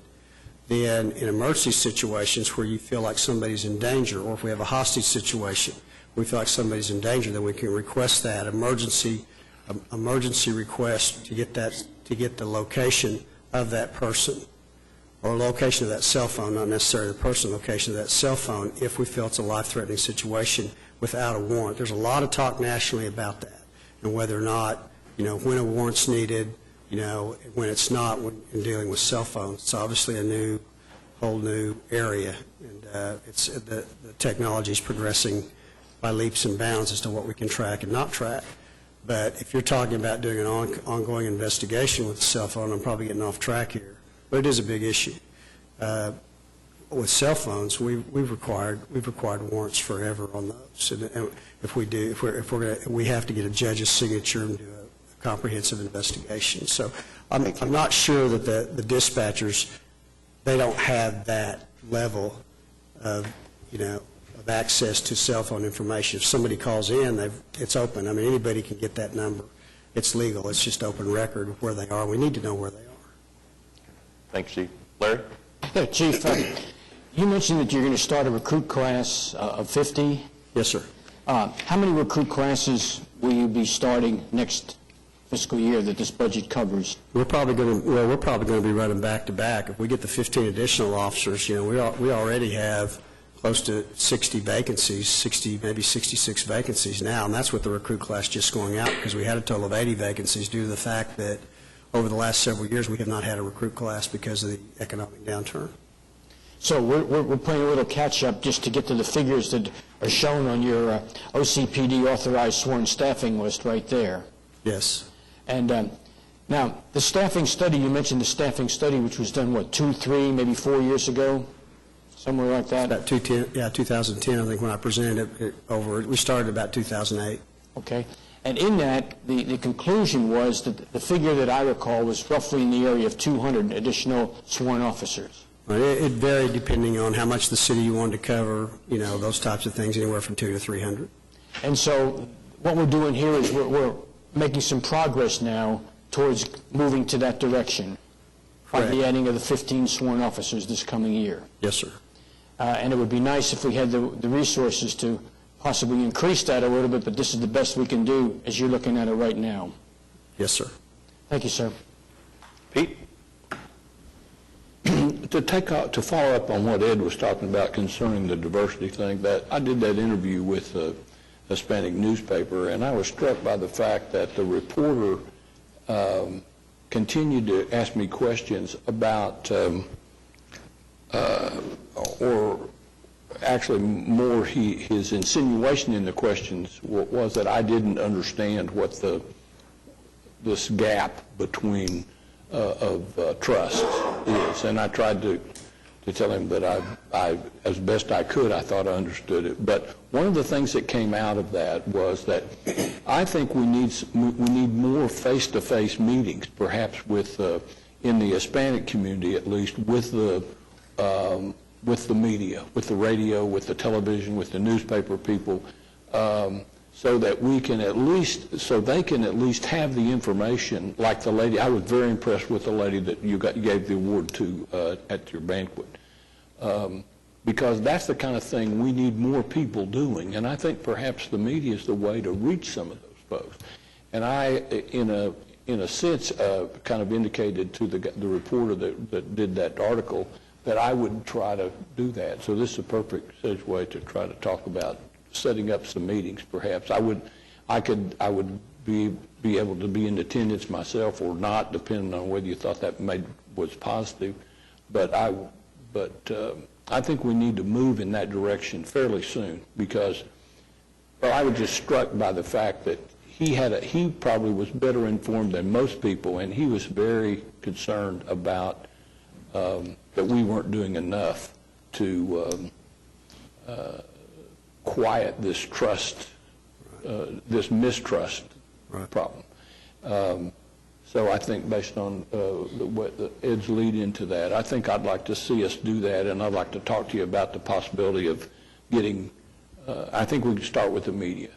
We could also go to all the other agencies that deal with things, the Hispanic Chamber, and South Chamber has kind of an Hispanic division, Latino Development Agency. There's a jillion different agencies that we might involve at some point, but I think I'd like to see us start if we could do that.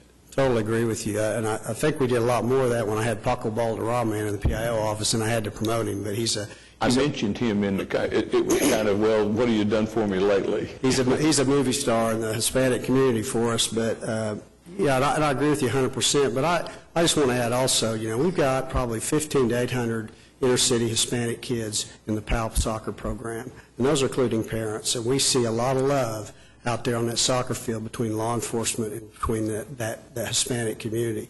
We also, when Paco and I usually go to a big Christmas, there's hundreds of kids that they do every year for a Hispanic community. We always go and talk to the kids. I don't see any fear, animosity, or anything within the Hispanic community. So I know the media always asks me about that, and I want to go, well, who? Nobody's called me. Nobody's said, okay, they don't like the way an arrest was made. Or when I first became chief, we had a lot of that. We spent a lot of time in the Hispanic community.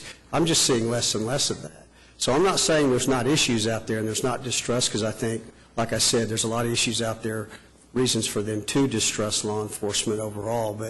But I agree with you 100% that we need to do more. Well, some of them are out of our control. The legislative one is obviously far out of our control. But I think to a certain extent the same thing exists, and this is, I tried to, when I was talking to the fellow, I tried to indicate that he wasn't alone, that I thought the same situation existed in Northeast Oklahoma City in the African-American community. And that's not a new phenomenon. That has nothing to do with immigration policies at all. That's just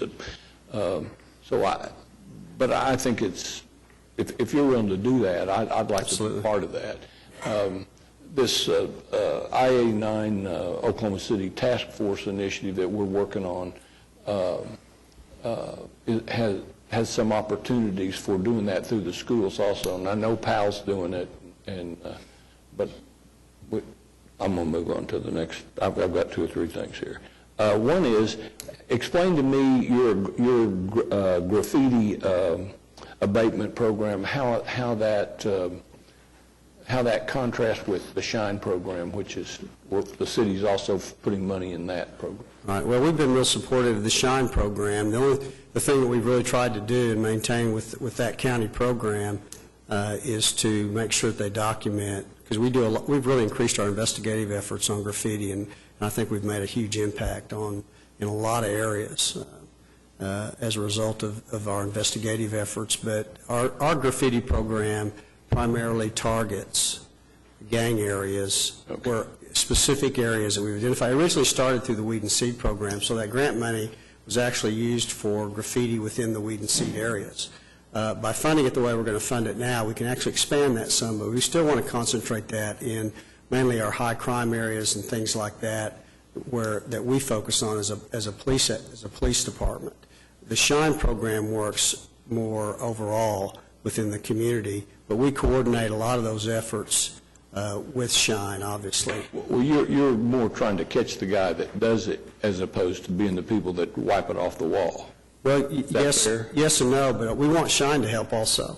Right. And that's why we provide them cameras, we provide them with the tools to document and get it to us, because we don't want to lose that documentation, because we've also started any efforts that the city has in cleaning it up. We also file a report when we file charges with the courts for them to reimburse the city for cleanup. Okay. One of the other concerns I have is this metal theft thing. You know, I recognize that maybe it's getting better, but all you have to do is park in front of one of these things, and you see a guy in a 57 Chevrolet pickup that the air's showing through the tires, and he's got brand new copper in the back of it. I mean, I don't know, I can't imagine some plumbing company giving that copper to that guy. I mean, just my intuition tells me that we're not really yet getting to the people that are doing it, that are, I don't know what to do. I think the real, to some extent, the culprits are the people that buy it. I think they are, if there's no market for it, or if they're tough on them at the point of sale, I think we go a long ways. I'd just like to see us. I've got one in my ward that it's just a nightmare. Not only in the way it looks, but in the terms of the activity that goes on around it. It's a nightmare, and I'd like to see us. If there's other bits of legislation that can be done here, or things we can do at the legislature to make it part of a legislative program. It's still an epidemic you can't have a house vacant more than a day or two without worrying about where the air conditioner's gone. Right. It's a really difficult problem, and the laws that both out the state and then the ordinances, really the ordinance that the city council passed strengthens our ability with the metal recyclers and hold them accountable. We've already arrested several in taking stolen property, and it gives us the opportunity to go on the property, and the ones that are doing most of that and buying stolen property don't want to spend the money or have the money to spend on those things that are required of them by law to document, to photograph, and those types of things. I think we'll make some headway on that, because we've really just gotten started on holding those recyclers accountable. The other thing we're doing is we're working with the Metal Theft Association statewide. We've developed a relationship with them, and what we're wanting to do and probably going to look at doing next year, and I can't say this for sure, but they're looking at a law that would actually license people that sell metal. So anybody that actually is selling metal, and I hate to stereotype any old truck, but the old guy with the old truck would have to have a license to sell the metal. So and there's some states that have done that, and I think that might be help with that again. Again, you're going to have a problem. Again, one of the problems, you may have somebody come from Dallas and steal metal and take it back to another state that doesn't have the same laws we have, or there are some outlying states that don't quite have the same laws. So But at least it keeps us from making it as easy as possible for them by buying it. Well, it would seem to me that the licensing of sellers would make sense. It just seems to me that We're looking at that. I just think that's a good idea, and I'd like for your legal staff, the people on your staff, to get with legal to look into whether we can do that or not. I think it would have to be a state law that would allow us to then, but I think we really would like to see it licensed at the state level, because again, if you don't do it at the state level, if all we were to do is do it in Oklahoma City, they steal it here and they sell it in Canadian County. I mean, so it really needs to be a state law that really make an impact.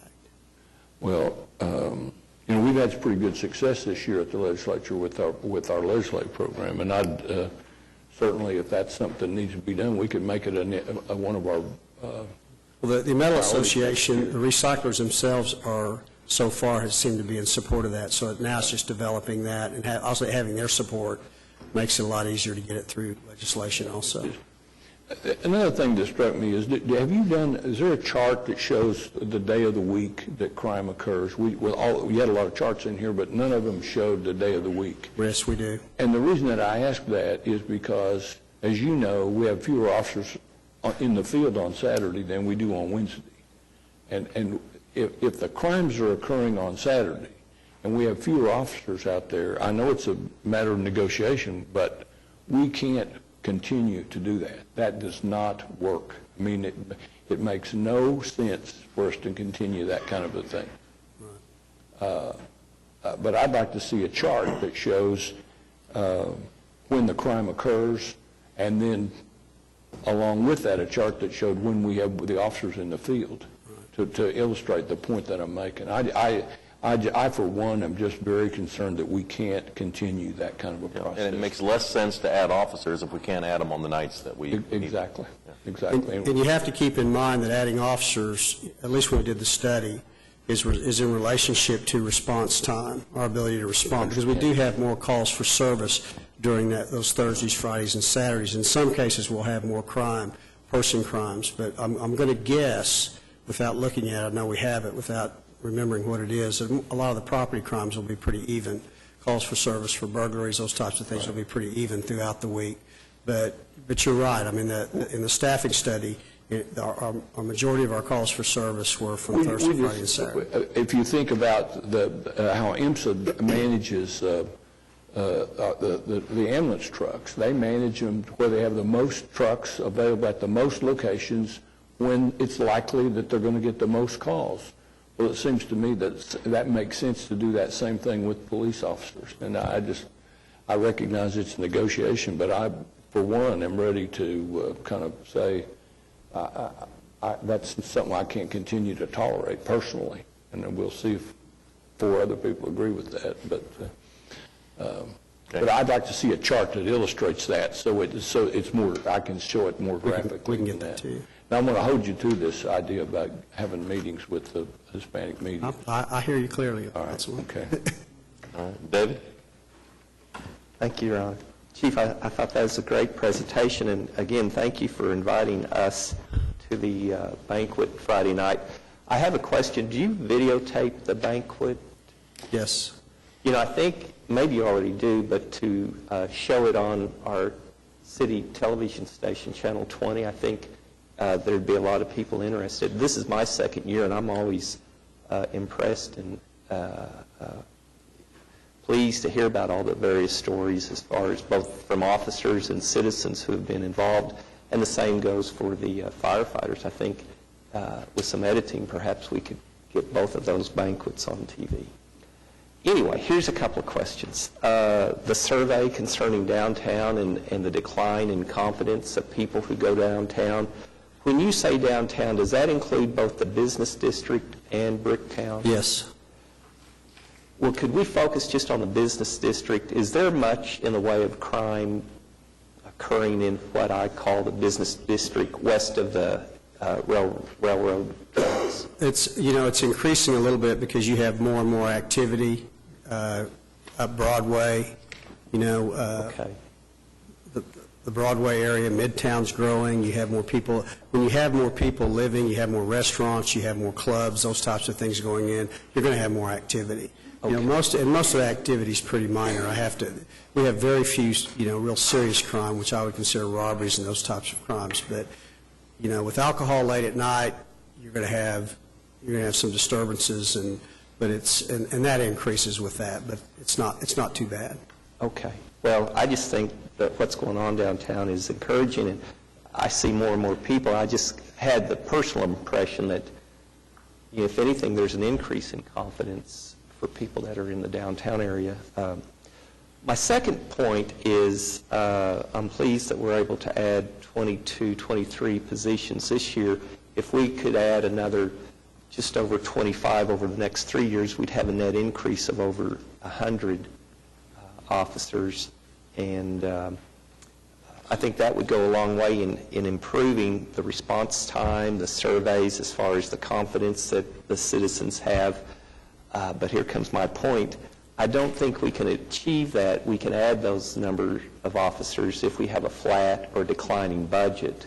So that puts the emphasis on continuing our focus on economic development to generate additional revenue for the city, so we can always look to increase services, whether it's public safety and the police, firefighters, but also our infrastructure. So I think the two go hand in hand, and just wanted to make that comment at this time. But thank you for the presentation. It's very, very interesting. Thank you. Thank you. Skip? Chief, the last, I'd say, 10 years at least, the Oklahoma City Police Department has been more involved and engaged as it relates to our youth in Oklahoma City than I have witnessed heretofore. Primarily as a result of the Wheat and Seed program, both on the South Side, Class of 10 Pen, and also the Northeast Center with one of the federal grant programs, and of course the engagement and the activities of the police department with the Hathaway Center, and looks like the renewance of a lot of programs with the PAL program. Now, obviously, these are programs that are working in the community and working directly hands-on with children. Some of these children are at-risk children. Many of them, have a first-time opportunity to have a law enforcement officer around them in the presence of them without being in trouble. With the funding of the Weed and Seed program, of course, you have lost some of the programs. And my question is, do you feel like that your department and police officers that's involved in those programs, that it has meant a great deal of change as it relates to the way people look at the police department in those communities in which those facilities are there, and do you feel like that it's been a major benefit to the overall, outlook of not only the police department but also of the community? Absolutely. I mean, in some ways, in some of your prevention programs, it's very difficult to quantify. Did this kid stay out of gas? Did this kid not use drugs? Unless you're going to follow them throughout their entire, childhood into adulthood, sometimes it's hard to measure those types of things. But the one thing that I think is fairly easy to measure, and I tell people a lot, is that the things you don't see is the trust. When we're talking about trust, the trust that you build within that community. And, working with the kids, working with the families, the fact that the city and the police department and the officers care about the livelihoods of those kids, somebody's child, I think goes a long way with building trust within the community. I mean, on the northeast side, for example, when we threw up the slide, you could see that area in northeast was a lot hot. If you look at that 5 years ago, it would have been bright red and bigger. I mean, it's still red. We still got issues there, but the overall violent crime has decreased in that area where that center is. Some of it has to do with I would say, with the program, and some of it has to do with us putting some overtime officers and additional resources in those areas, because we know if we do that, we can reduce that, and the community overall usually supports that. But, yeah, I mean, that's very well said, because I totally agree with that, I think it's a huge benefit to the city of Oklahoma City and to us as far as the relationships we develop with those minority and inner-city communities. Okay, then we have the school resource program. Do we have officers that are staffed in the I-89 schools? Yes. We have them in all. We have an officer in every high school and every middle school. Okay. And the truancy program has been funded primarily with federal funds, is that right? Federal grants? We have 6 officers and a lieutenant. The four of those officers and the lieutenant are funded through the COPS grants, federal funds. And so this is the last year of the COPS grant? We have about one more year of the COPS grant. But then we'll pick up the costs. We need to find a way to pick it up. So we're required to, that's what I'm pointing out. We're required to for a year. So to the point of his question, I think it's the programming. We'll be doing it for at least 2 more years. Yes. Right? Yes. 1 year on the Fed dime and 1 year potentially on ours. Right. Then my point now is that it is obvious that we have a department that is doing some community outreach and proactive as it relates to concerns in the community without being reactive to everything. And if we're talking about the growth of individuals, and if we're talking about having a more healthier and safe community, then we've got to talk about children. And if we're cultivating the minds of children and changing the attitudes and the behavior of children with the participation of your law enforcement department, I would think that our city itself would not always be so dependent upon federal funds if those funds are no longer there, that we should be looking at participating more with our police department as it relates to these community outreach programs and create funding to support those programs. And I think that the Northeast Center, for one, has been one of the most best programs that has been instituted there when the facility was going to be closed. Actually, it was closed.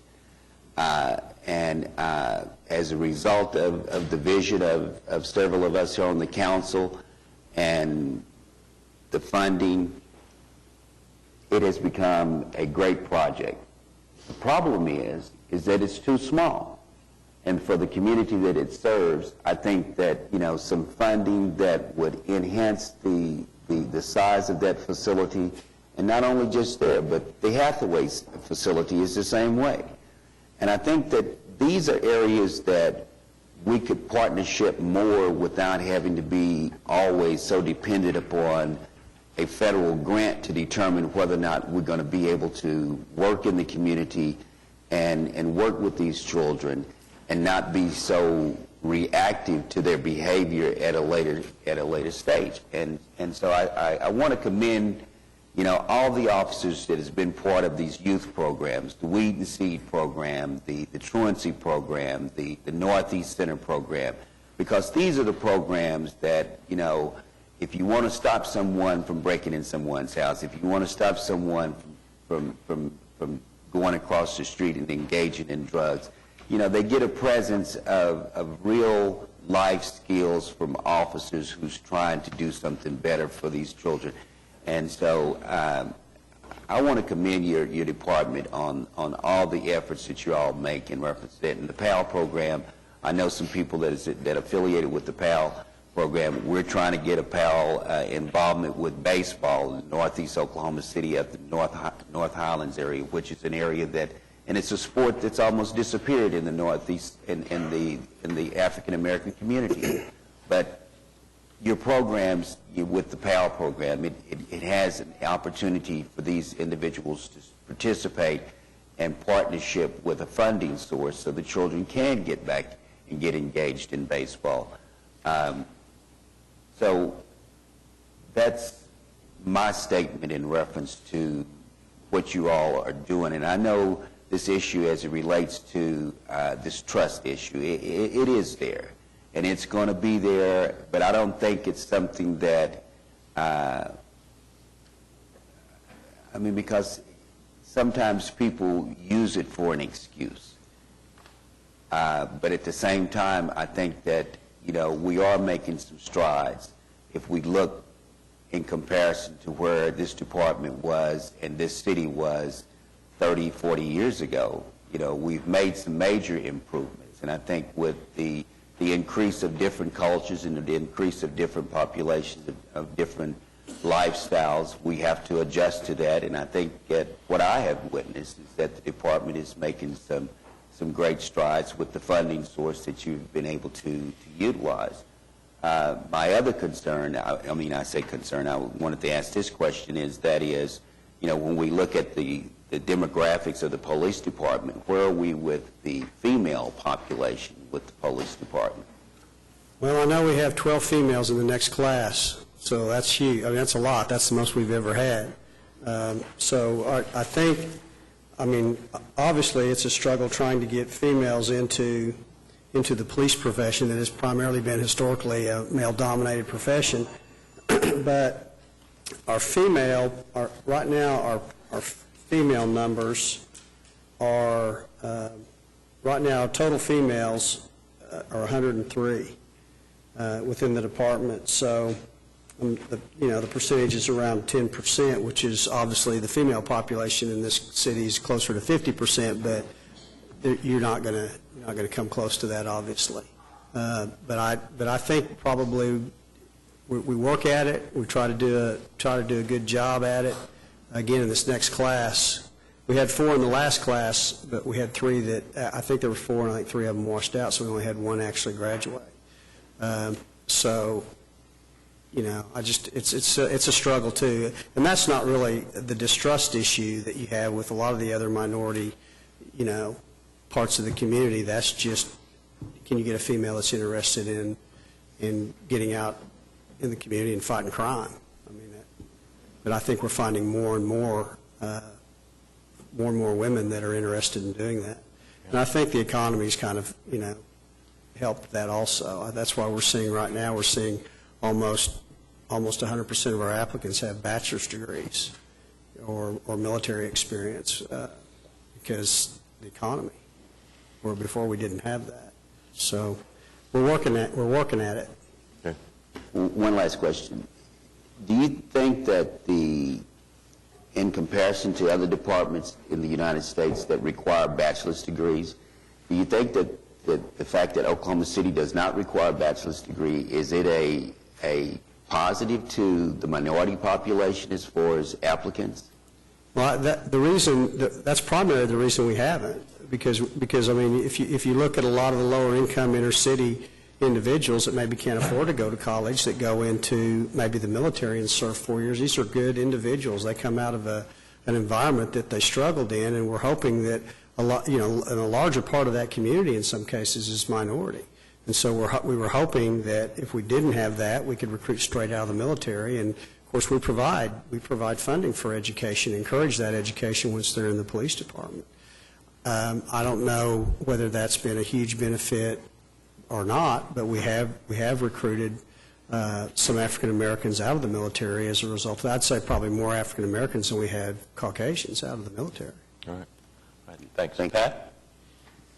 Chief, thank you for your presentation. I've just got a couple of relatively simple questions on the budget. On the 15 officers that you're, additions to your staffing that you're proposing, do you have an estimate of what the capital costs associated with bringing those people on?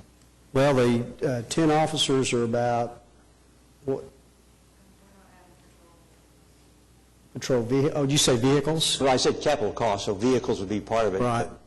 And there may be So some- we're just adding the 2 detectives, so you're adding a couple of cars, which would be pretty minimal, about At what point, 24,000. if we continue to add patrol officers, as David suggested, at what point will we have to increase the number of cars?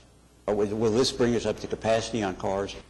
Well, if we continue to add officers, a lot of it, most of our pool cars About half of our fleet in operation are pool cars. About 300 of those cars are take-home vehicles. If you don't increase the take-home car program, it limits the number of vehicles that you'll have to. Obviously, if you increase that, each officer gets a car, it increases the number. But if you could add the officers, and you would have to incrementally add pool cars depending on how many officers, so to make sure that we had enough cars available per shift. And I can't tell you what that number is at this point. Thank you. All right, Chief, thank you. Wood Kane is next from Public Transportation and Parking.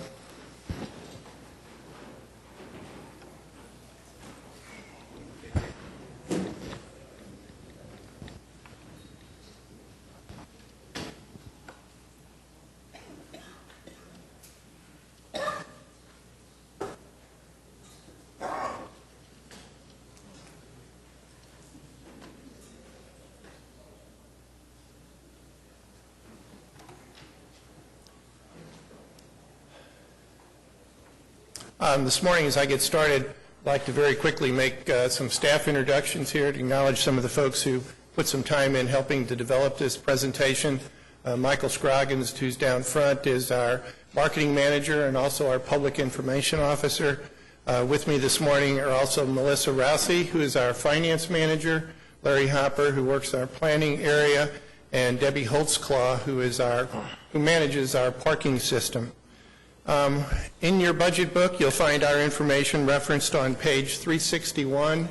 And I will mention again this year, as I do every year, that as I go through our budget presentation, the numbers that are in your budget book will not match the numbers that I will have on the slides, and that is a result of the fact that your budget book talks about what comes out of the general fund, whereas transit and parking have funding sources over and above that. So the numbers will generally tend to be bigger.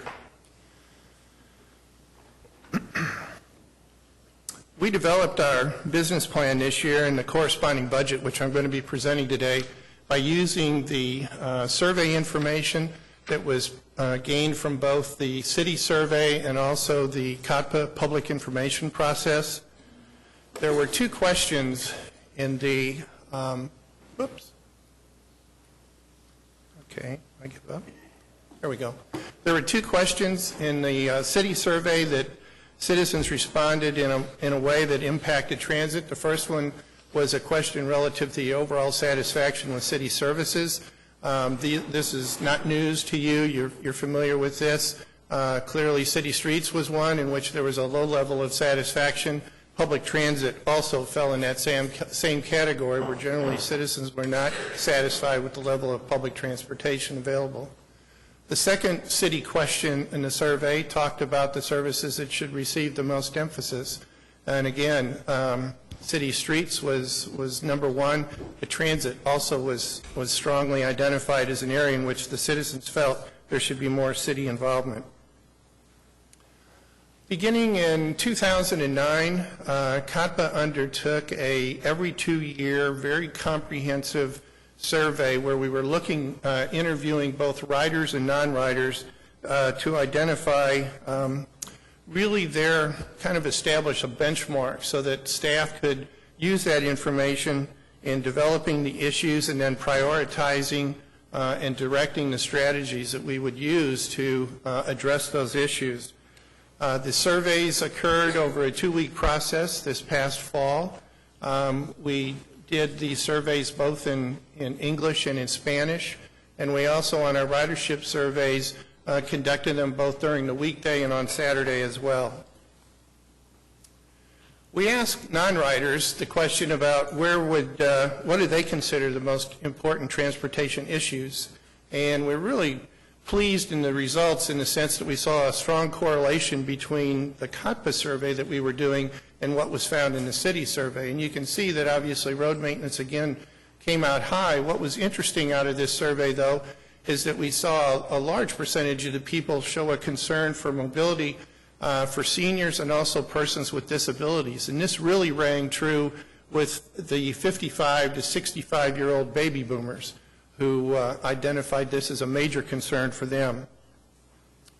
We also asked the non-riders about the importance of investing in transit And you can see a shift, and I think a very positive shift from the 2009 to the 2011 survey that we did. The question was, is it important, not at all, or extremely important? And we had this, I would call this neutral group in the middle, where it was neither important or unimportant. And you see a shift from 2009 to 2011, where these individuals have identified that they do think that there is an importance to making investment in public transportation. So I just want to share with you some steps that are being taken as we go through this next budget year in terms of how we're trying to address some of these things that were identified in our public surveys. In response to the growing demand for transit service, our base budget includes some incremental improvements. We're talking about 4 routes here that were actually discontinued in 2007 when we were having problems maintaining proper equipment, and we are adding additional trips that will increase the frequency again on these 4 routes. Also included in the base budget is the introduction of a Northwest Expressway route. This is a park and ride application. We have not defined exactly where this route's going to go. We're going to be doing survey information to better define the pickup points as well as the delivery points on this express route. This slide shows you a steady increase that we've seen in our Saturday ridership over the last couple of years. And I think particularly important is the fact that of our surveyors, 40% said that they are taking the Saturday service to work, which I think is indicative of the fact that we actually do have a 7-day work week now. We also ask our riders what would be the one service improvement they would most like to see, and it came through loud and clear that adding Sunday service was their service of choice. So in response to that request for Sunday service, we are proposing adding Sunday service that would mirror our Saturday service. Now, this is not included in the base budget. This is an unfunded request that we're presenting to you this morning, so it would take additional funding to make this happen. This really had strong support across all of our ridership groups, and I think it was interesting when in some of the information or some of the feedback we got as to why this was important to them. Number one, for some of our riders, they actually have no or they have very few choices in terms of how they would travel on Sunday. We also saw a real strong response in terms of what this means to them from the standpoint of getting a job or else retaining a job. And particularly, it was also interesting that some identified this as an opportunity for them to obviously make more money if they can work more hours by working on the weekend. It also overlapped into the fact that we had some folks say that this offered promotional opportunities to them because they now could work on Sunday, which gave them a broader base. This does come with a cost. The cost is just under $1.5 million to add this additional Sunday service. I mentioned the baby boomers and the concern in our survey question about providing transportation for seniors and those persons with disabilities. And last year when I spoke to you as part of the budget presentation, I talked about the congregate meal program, I talked about the STEP program, and I talked about share fare. I'd like to just also identify 2 additional programs this year that we do.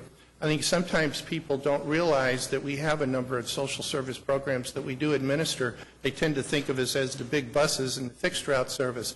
But we do have a broad coverage, or broad menu, if you will, of programs that we provide.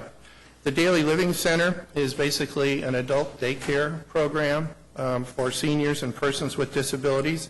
It provides nutrition, it provides nurse monitoring, and therapeutic programs.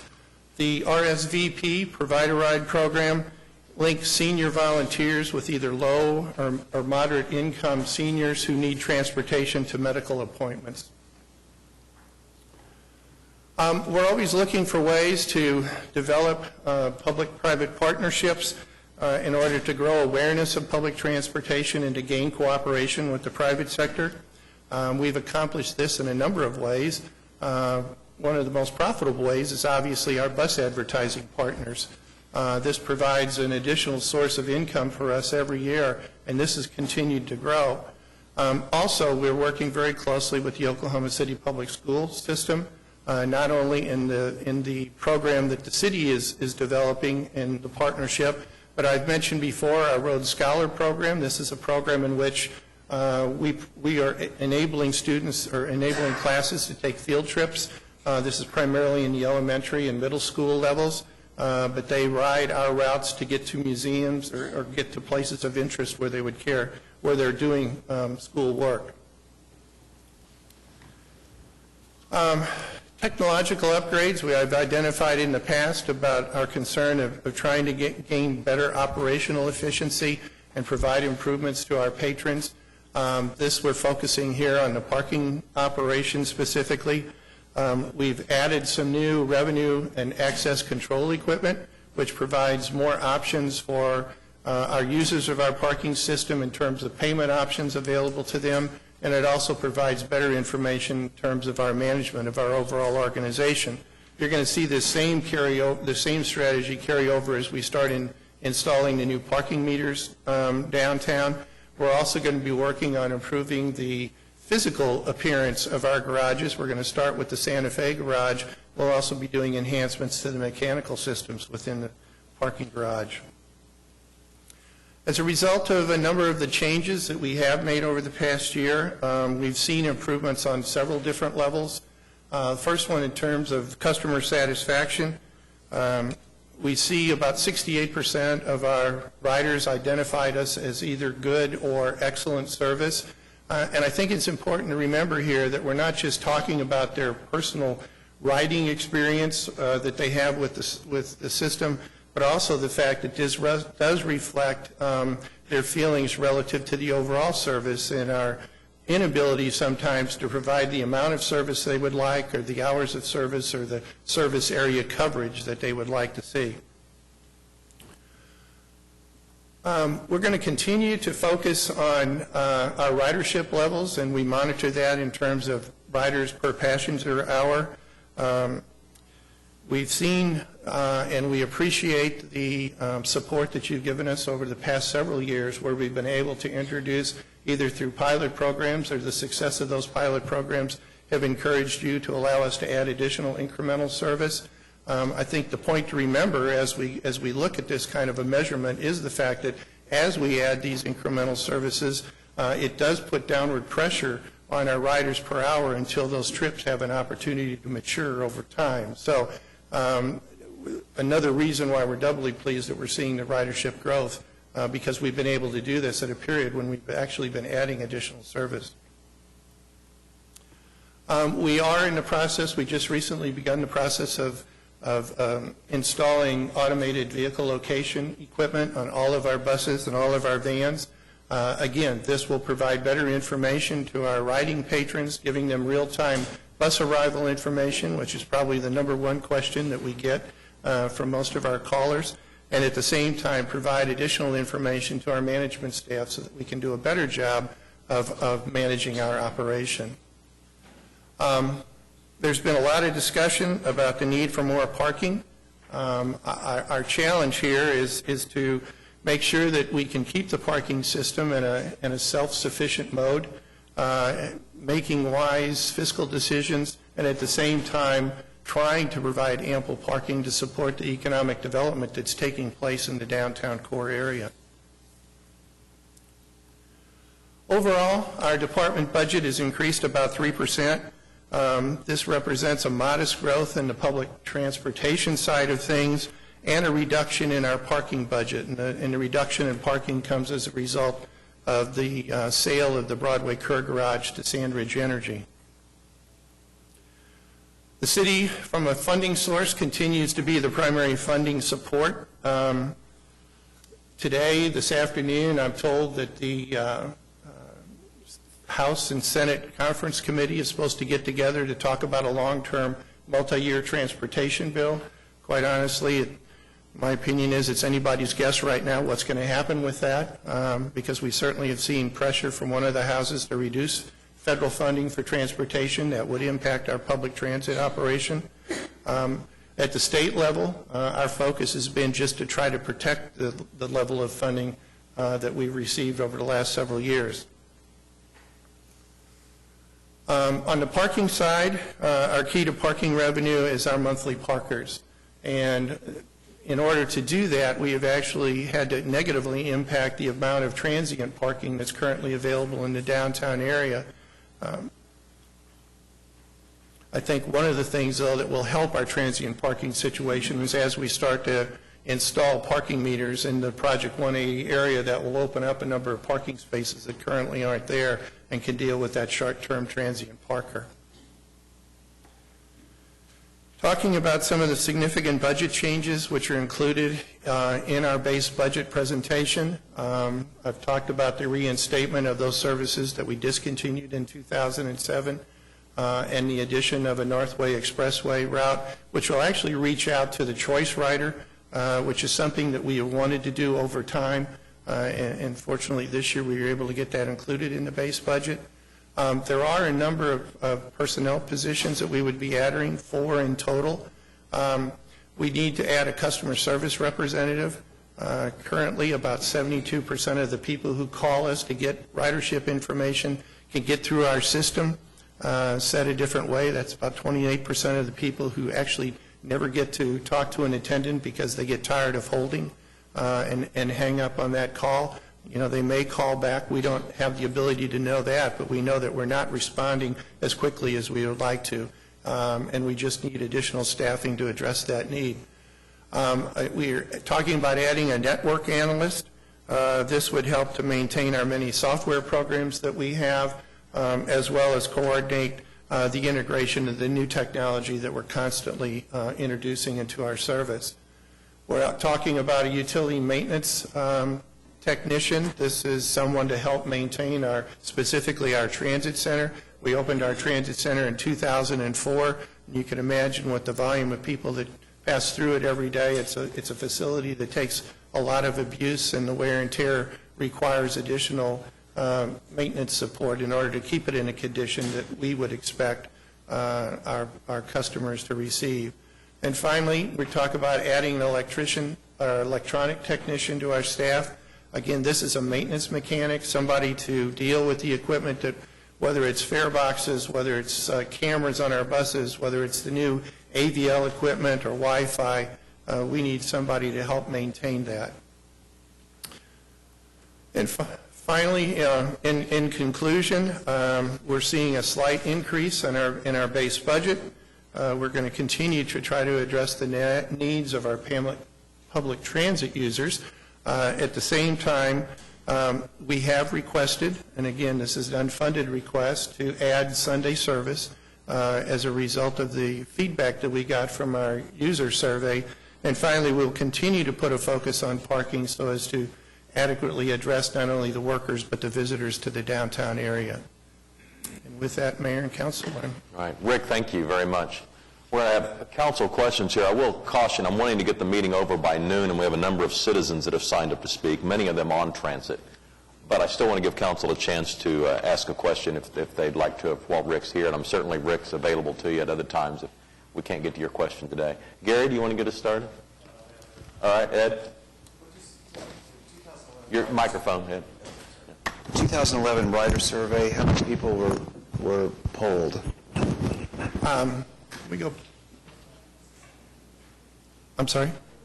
Yeah, 700 riders. So that's only riders, not riders and non-riders. Let me go back. We've got that.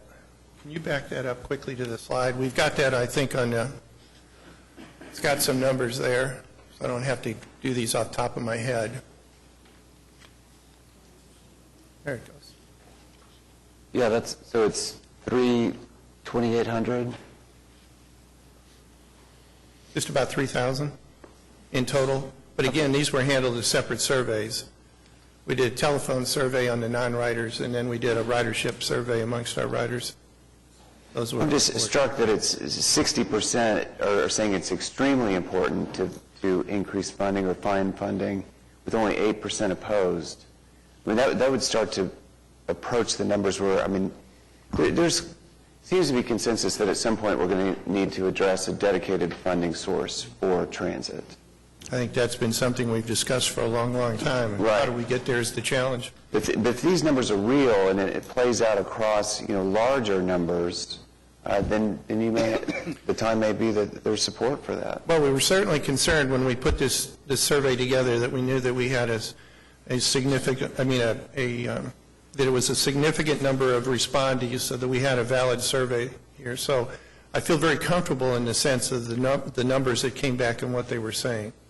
You have 2.7 million in fares. I mean, that seems like a significant jump. I thought we were less than 2 million before. No, we were just a little bit over. Our number will vary from year to year, but generally it's in the 11 to 12% range. I think the highest we've hit was about 13%, and that's over an extended period of time. So, but we see that as a growing number. I mean, we've been very pleased. We consciously did some things a couple of years ago when we were going through the budget process to change the focus. We were trying to encourage people to go to passes. Passes, generally, if you buy a pass, it comes as a discount. We increased the price of riding the bus, and we did away with free transfers. That used to be something we did. But we did that and then offered some pass options that, if you take advantage of those pass options, actually save you some money. So we have seen and have reported to our board on a regular basis that we're seeing this positive shift away from cash going into the fare box and the purchase of passes. But we've also seen, as our ridership growth has gone up, that we're seeing more revenue come through the fare box. The Northwest Expressway route, you don't have it delineated how far it's going to go? Well, we looked at it from the standpoint of potentially someplace out at perhaps Memorial and MacArthur, starting that far out. But what we're really concerned about is who's that user group. And sometimes you can overextend yourself on these commuter express routes. I mean, the idea is they're supposed to be quick, get to where they're going, and so you put too many stops in there, and all of a sudden you start to draw that out. People lose interest in terms of an express route. So we're thinking in terms of coming downtown with this route as a kickoff, and so we're going to be interviewing a number of downtown employers to make sure that where that ridership base is located on the northwest side. We know from our fixed guideway study that we did that is a corridor that has high traffic, and we anticipate high demand. But whether just how it comes into the downtown area, or if our survey were to tell us that we'd have better success perhaps over to OU Health Science Center, we might do that. Have you looked at a Northwest Expressway Classen? Potentially. Okay. I mean, we've looked at that in years past. We used to have a route that actually went down the Northwest Expressway. We know that, again, that's a busy corridor, and so how do we get there? Where's our origination point? How far north? That's what we haven't quite determined yet. And part of this will also be dependent upon us finding partners that are willing to allow us to use their facilities for park and ride. We don't have the resources to go out and buy property and create a park and ride location, so we're dependent upon whether it's retail business or whether it's a church. They have been good partners in the past to allow us to use their parking lots for that purpose. So that, to some degree, will dictate a little bit, too, where we go. When is the ITS system implementation completed? We're anticipating it'll be completed before the end of this calendar year. Last question, what percent of ferry transit is city funded versus federal funded? Our ferry budget is just a little over $1 million, and $670,000 of that is city funding. What's your ridership on that? Ridership has continued to grow. I mean, our challenge on the ferry project is, frankly, that after you've ridden it for a while, what else is there? What's new to see? I mean, that's part of it. I mean, we have put an increased focus on transit ridership as opposed to the special event type charter ridership that would be there. Clearly, the federal government has been very concerned about making sure that the majority of our service we provide on our ferry operation is transit service. We saw a positive change when, instead of just running from the Meridian and 15th area, Southwest 15th area, when we opened up Exchange Avenue and made it a shorter route, we're seeing more people take advantage. They'll park over at Exchange Avenue and ride over. And so it's a 40-minute trip as opposed to, an hour and 15-minute trip situation. I did have one more, I'm sorry. You wanted in your booklet, you want operating expenses to be at or below $7 per passenger, and you're estimating $6.56 per passenger. How do you arrive at that number? And it doesn't seem to I mean, the fares would seem to be more than, fares are about 10%, but you're saying it's $6.56 per passenger cost? I'm not... We're just taking our cost of producing service, putting it out on the road, and dividing by the number of passengers that we have, revenue passengers. But if it only costs $6.56, your fare would be more than 10% of that. No, the fare, the 10% is 10% of the revenue that we receive across, that funds the system. So we're talking about the city paying 52%, fare box receipts are 11%, the federal portion's about 30%. That's where that percentage came in. Okay, thank you. Larry? All right, Pete?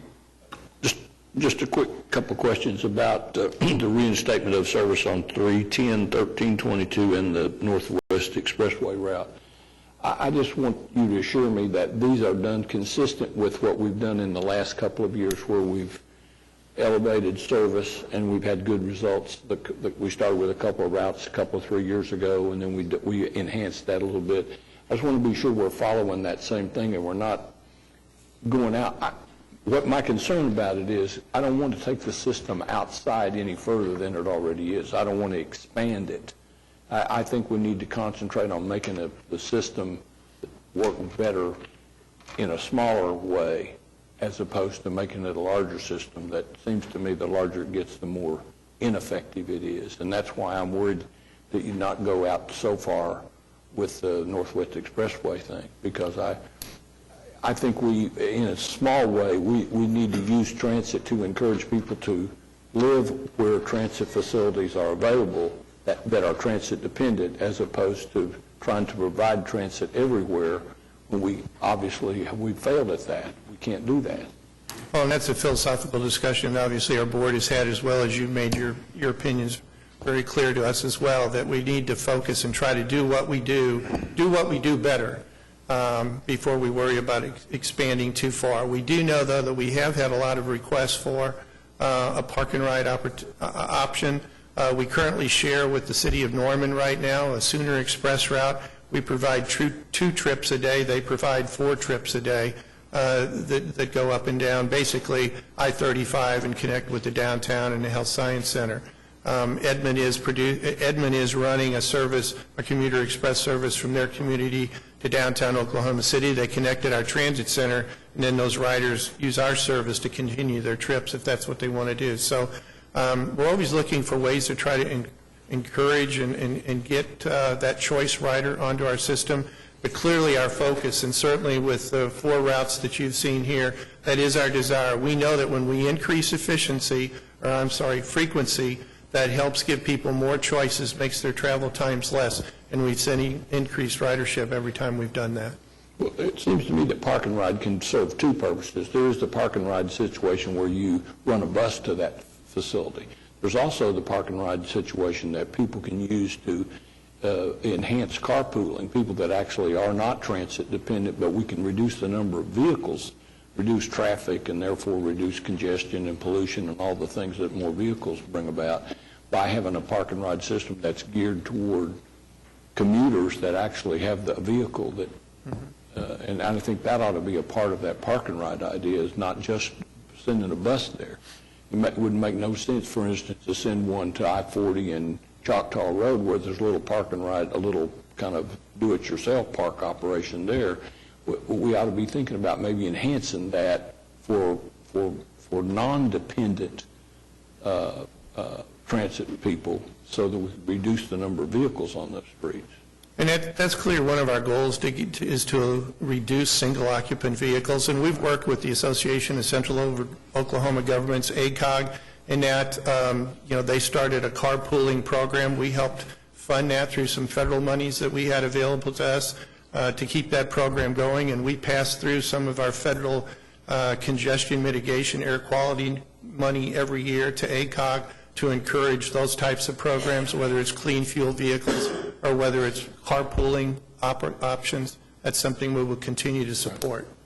Lastly, I want to tell you how much I appreciate your cooperation with the I-89 Oklahoma City Schools Task Force thing. I think we're on to something there, and I appreciate all your hard work in that area. Well, I appreciate it. Thank you for the comments.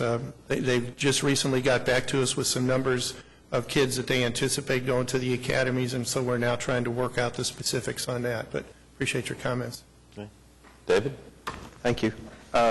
Rick, just a comment, not asking for a solution, but, and then a question.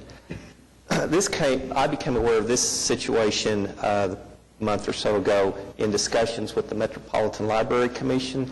They had to close the library on South Walker, Southern Oaks, and move it to Southwest 59th and May, less than 3 miles.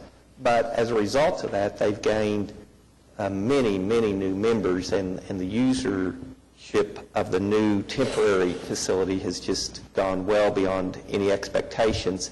And one of the comments that they received is there was no public transportation from West Oklahoma City, May Avenue and further west, back east to Walker Avenue. I guess what you'd have to do is go downtown and then take a bus back towards Walker if you wanted to do that. So many of the residents out in western Oklahoma City were using the downtown library instead of the Southern Oaks Library, which is certainly physically much closer, but they just did not have any access to public transportation. I know given our limited resources, there's no solution, but it was an interesting comment that I was unaware of. The second one, though, is a question. Given our very low number of transient parking spaces in our parking garages and the increased demand for street parking, any consideration for increasing the time limit from an hour to, say, 2 hours or at least 90 minutes to allow people who need to come downtown for an hour meeting not to be, placed in a situation where if that meeting goes a little over an hour, they're subject to a fine, even if you increase the prices, which would try to encourage more garage usage. There's just no spaces, so I think something needs to be done, at least temporarily, until there are more garage spaces for the transients. I think what you're going to see very, very soon, perhaps next week, something will be introduced to talk about establishing new rates and parking time limits. I can tell you the recommendation is that most of the parking spaces in downtown Oklahoma City would be set for 2 hours. There are going to be certain streets that would be restricted to 1 hour. In part, that's a function of the kinds of businesses that are on those streets and the need for more frequent turnover. And at the same time that we look at this, we're also trying to make sure that the on-street system and the off-street system tie together, that there's a relationship in terms of how you set up the parking or the rate structure so it makes sense. You want turnover on the streets, but you want to give people enough time that if they're coming down to a meeting or coming to a city council meeting, they're not out there trying to plug a meter, because that's not really legal. You're not supposed to be doing that. So you'll see that very soon, and I think what you'll see, you'll be pleased with. All right, thank you. Skip? Well, first of all, I just want to thank you, Rick, for at least the consideration for the park and ride program. I think that we have a lot of citizens who, unfortunately or fortunately, has been part of this growth of Oklahoma County or Oklahoma City. That we know now that there is clearly a large population that lives outside of the core part of the inner urban of the city, and yet and still they come into the city every day.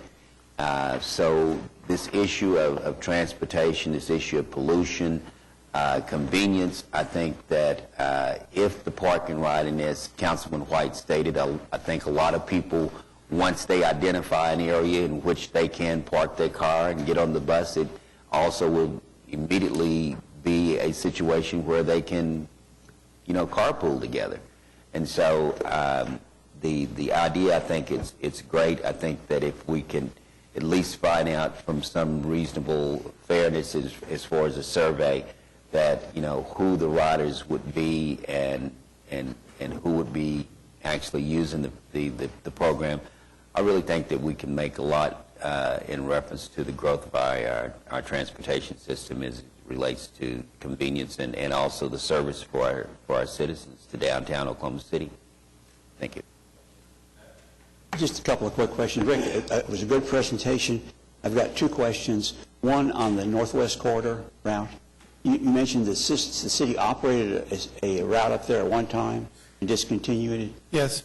What's different now that might make it successful when it wasn't successful before? That started as a bus club, actually, and then it evolved into a system, and really it came down to a series of budget cuts, and honestly, it was viewed that those folks are people who had another option besides riding the bus to get to work. So do most of the other people who live along the Northwest Corridor now. Well, that's true, but again, we're trying to reach out to those folks and develop that. But I think we need to be careful as we go forward, not to repeat the same mistakes we made last time that caused that route to be discontinued. I know that some of the downtown employers actually subsidize their people to use that route.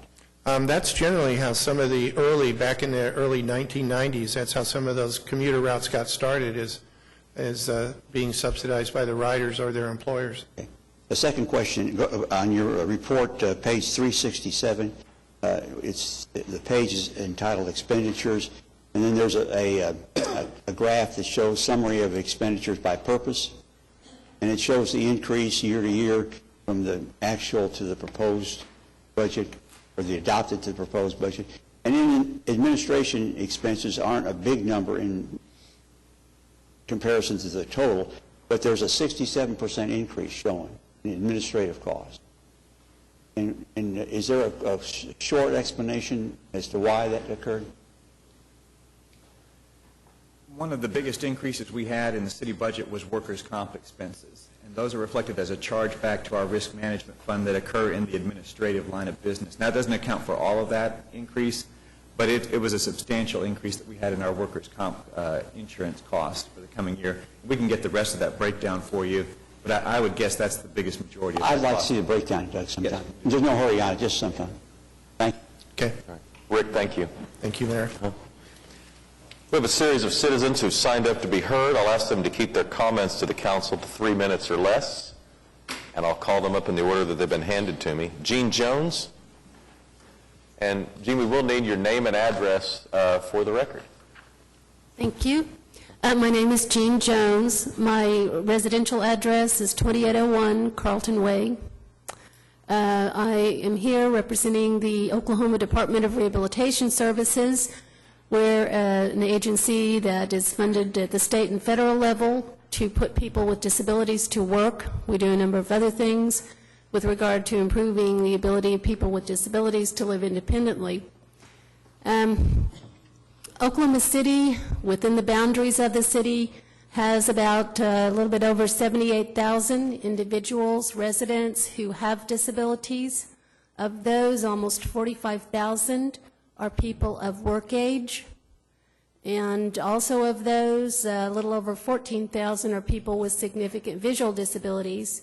Probably closer to 3,000 would be considered people who have legal blindness.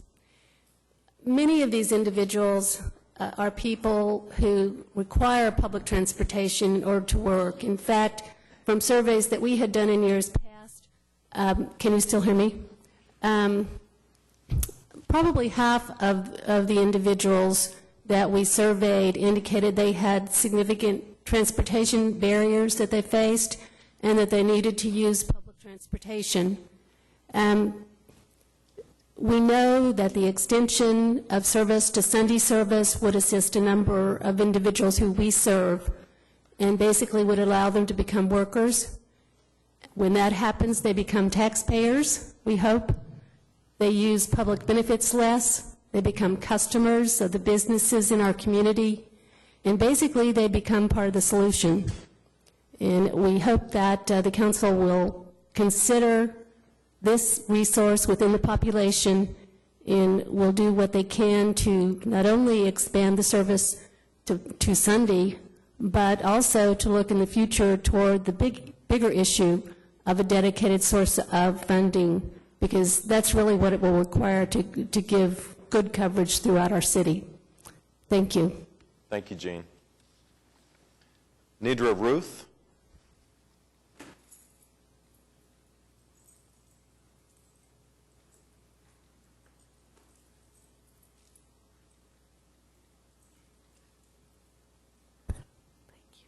My name's Nidra Ruth. I live at 8508 St. Michael's Court.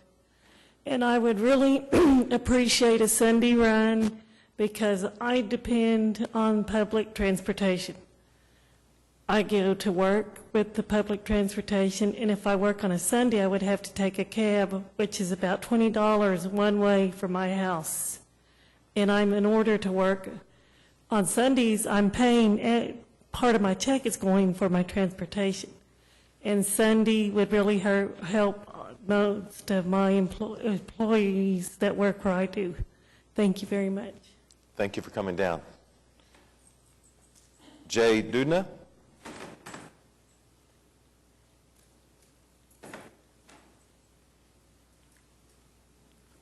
Good morning. I thank you for this opportunity to address you. I'll try to be brief.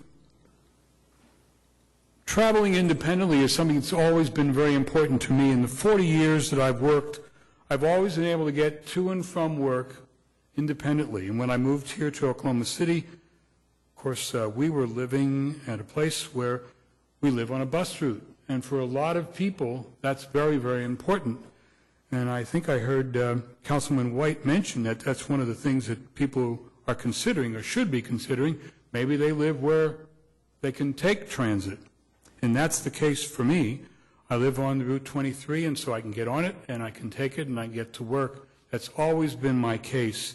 And so I want to thank you for funding the past couple of years. I know you've increased funding and added funding to the services, and I appreciate that. I want to congratulate Mr. Kane on a fine report today, and I learned some things in listening to him. You know, when the MAPS proposal was passed, transportation was at the top of one of the top three things that was asked for. I encourage you to listen to that because I know that transportation is something that a lot of people are talking about. And the dedicated source of funding that was mentioned, I think is critical to the future of making this city a first-class city that I know Mayor Cornett really wants. So I encourage you to fund transportation as you can. I thank you for your funding in the past. Thanks for your time. Thanks, Jay. Julie Myers?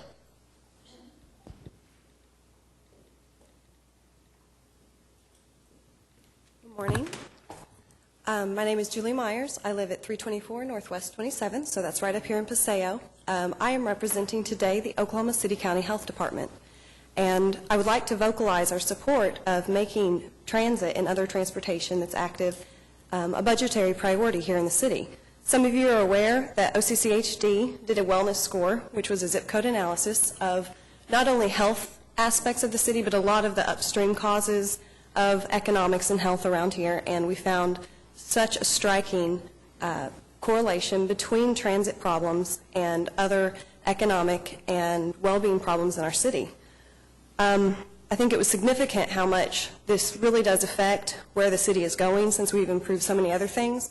It was one of the most direct correlations between education, poverty, cost to businesses. In most cities, it's highly indicative of where the transit is, how much access people have to transit, and where the city is going, whether it's improving or decreasing in value. As a result of this, our agency has made transit and other active transportation a priority to the extent that we are currently starting a group that is focused completely on transit and active transportation. And the aim of this is to partner, not just with Metro Transit, but with other of the active transportation things that are becoming important in the MAPS projects and others.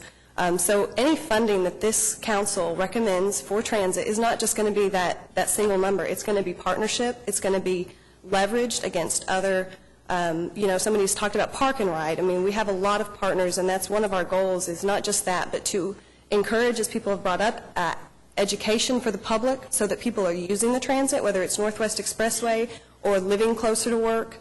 That's one thing that we want to take on, is to co-brand and get transit to be something that is looked for by commuters and other people that work downtown.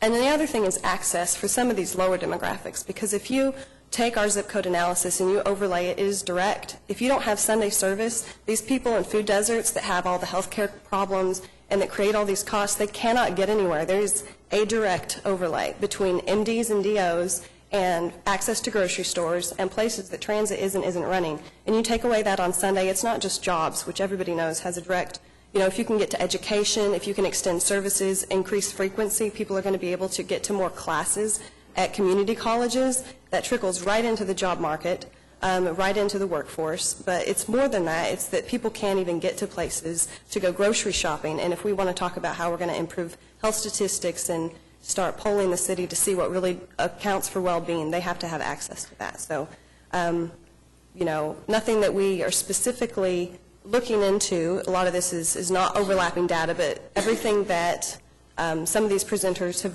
brought is all of our data supports that, and it definitely dovetails with that. So we support making this a budgetary priority. Thank you. Thank you. Beverly Bradley?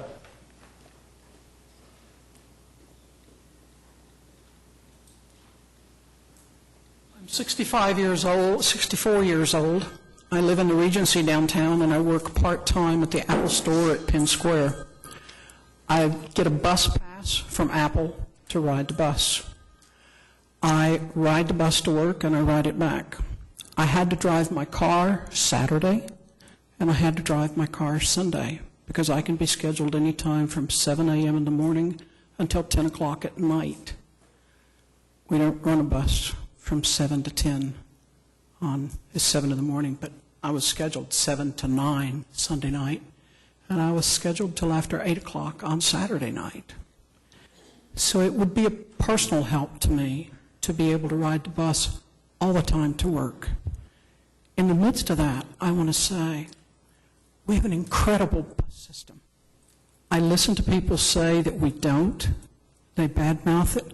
And I say, and when's the last time you rode it? And they've never ridden it. So I'm really delighted about all the presentations I've heard this morning. I'm delighted for Dr. Shadid's health fair, where I discovered the Alliance for Public Transportation. There's just so much going on here. And you sit on the edge of the opportunity to take it to greatness. It's got to be dedicated funding. Thanks. Thanks for coming down. Steve Mason?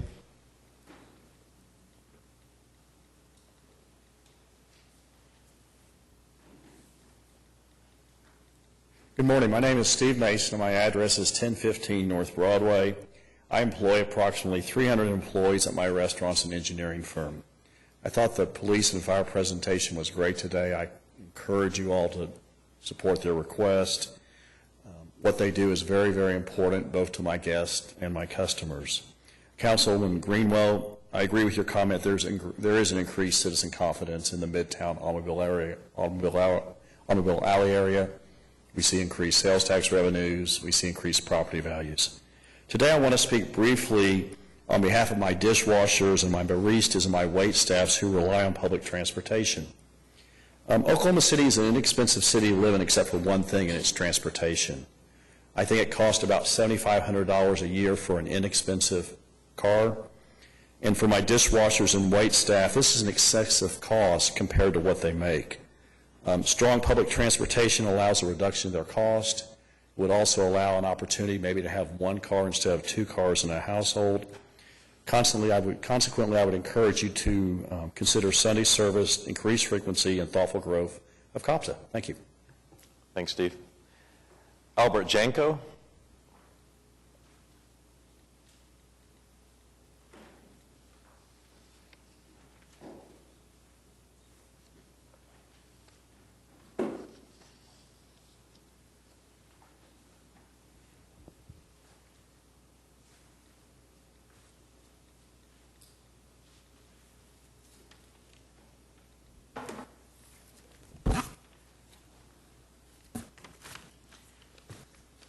Thank you, Mayor and members of the City Council. My name is Albert Janko.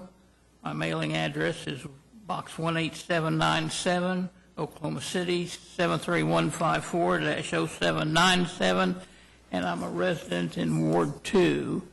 But I hesitate many times when people ask, what ward do you live in?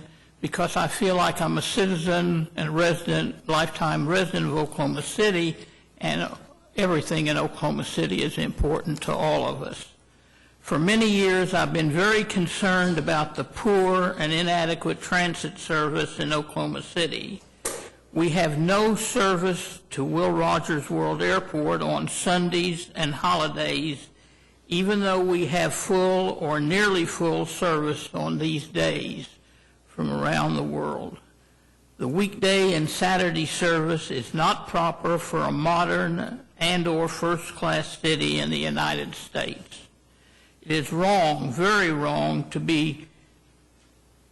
claim to be a first-class or big-league city when we do not provide such services that are expected and entitled to our citizens and our visitors.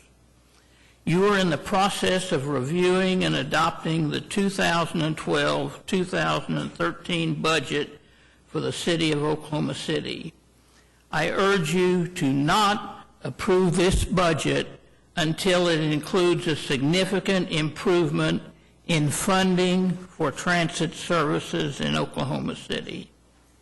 One example, and I just picked out one example because I was there on the 21st for Earth Day, and I don't know if you've seen your packet since yesterday, but each one of you already have a copy of this letter, each member, except for Councilman Ed Shadid from Ward 2. I only brought back 2 copies of the City of Santa Barbara's transit guide, and I hope you'd share it with the rest of the council as they requested. It's really a great document, and I would hope that all of you would read as much of it as necessary. One example of a city that provides better transit services than Oklahoma City, and I didn't include Norman and Edmond because they do have better service, and I challenge you that if you doubt me, to just take a city bus to the transit center and then get on Sooner Express or the number 4 to Norman, and there's a world of difference in the service and quality of the operators. But one good example that provides better transit services in Oklahoma City is Santa Barbara, California, that provides 30-minute bus service from 7:07 a.m. until 10:05 p.m. on Sundays to and from their airport. That's about 32 round trips a day. We have no round trips a day on Sundays and holidays. With each letter, I've given you a copy of the Sunday schedule so you'd be aware of it, and I said since I live in Ward 2, I've shared the full 127-page schedule with Dr. Shadid. As I mentioned, I'm sure he will share that as you need it.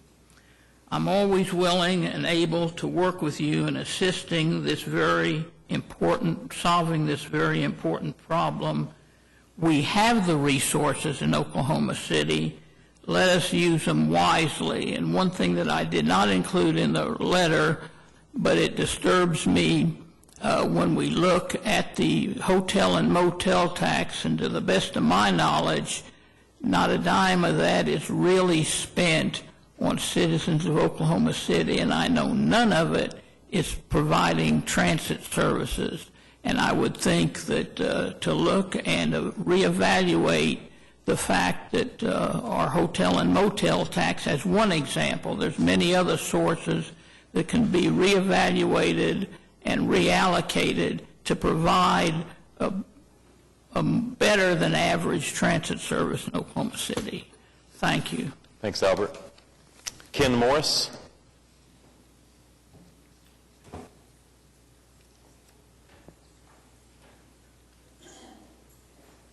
Ken Morris, 9400 North Broadway, Oklahoma City.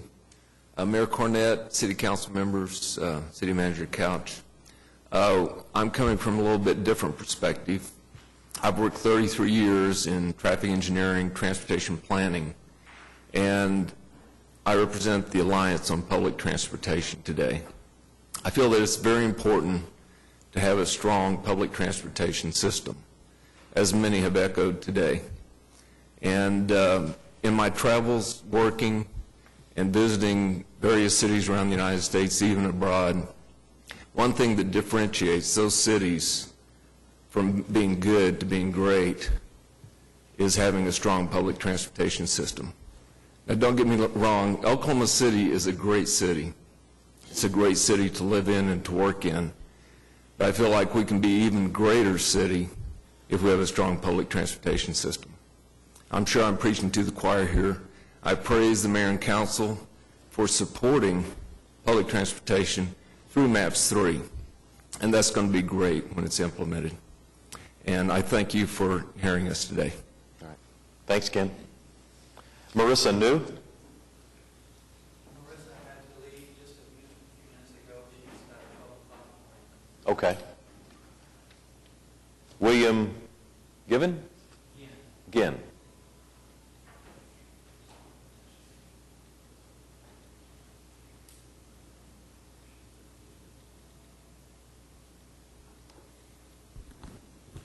My name is William Ginn, and I live at 601 Eddy Drive, E-D-D-I-E, in Midwest City.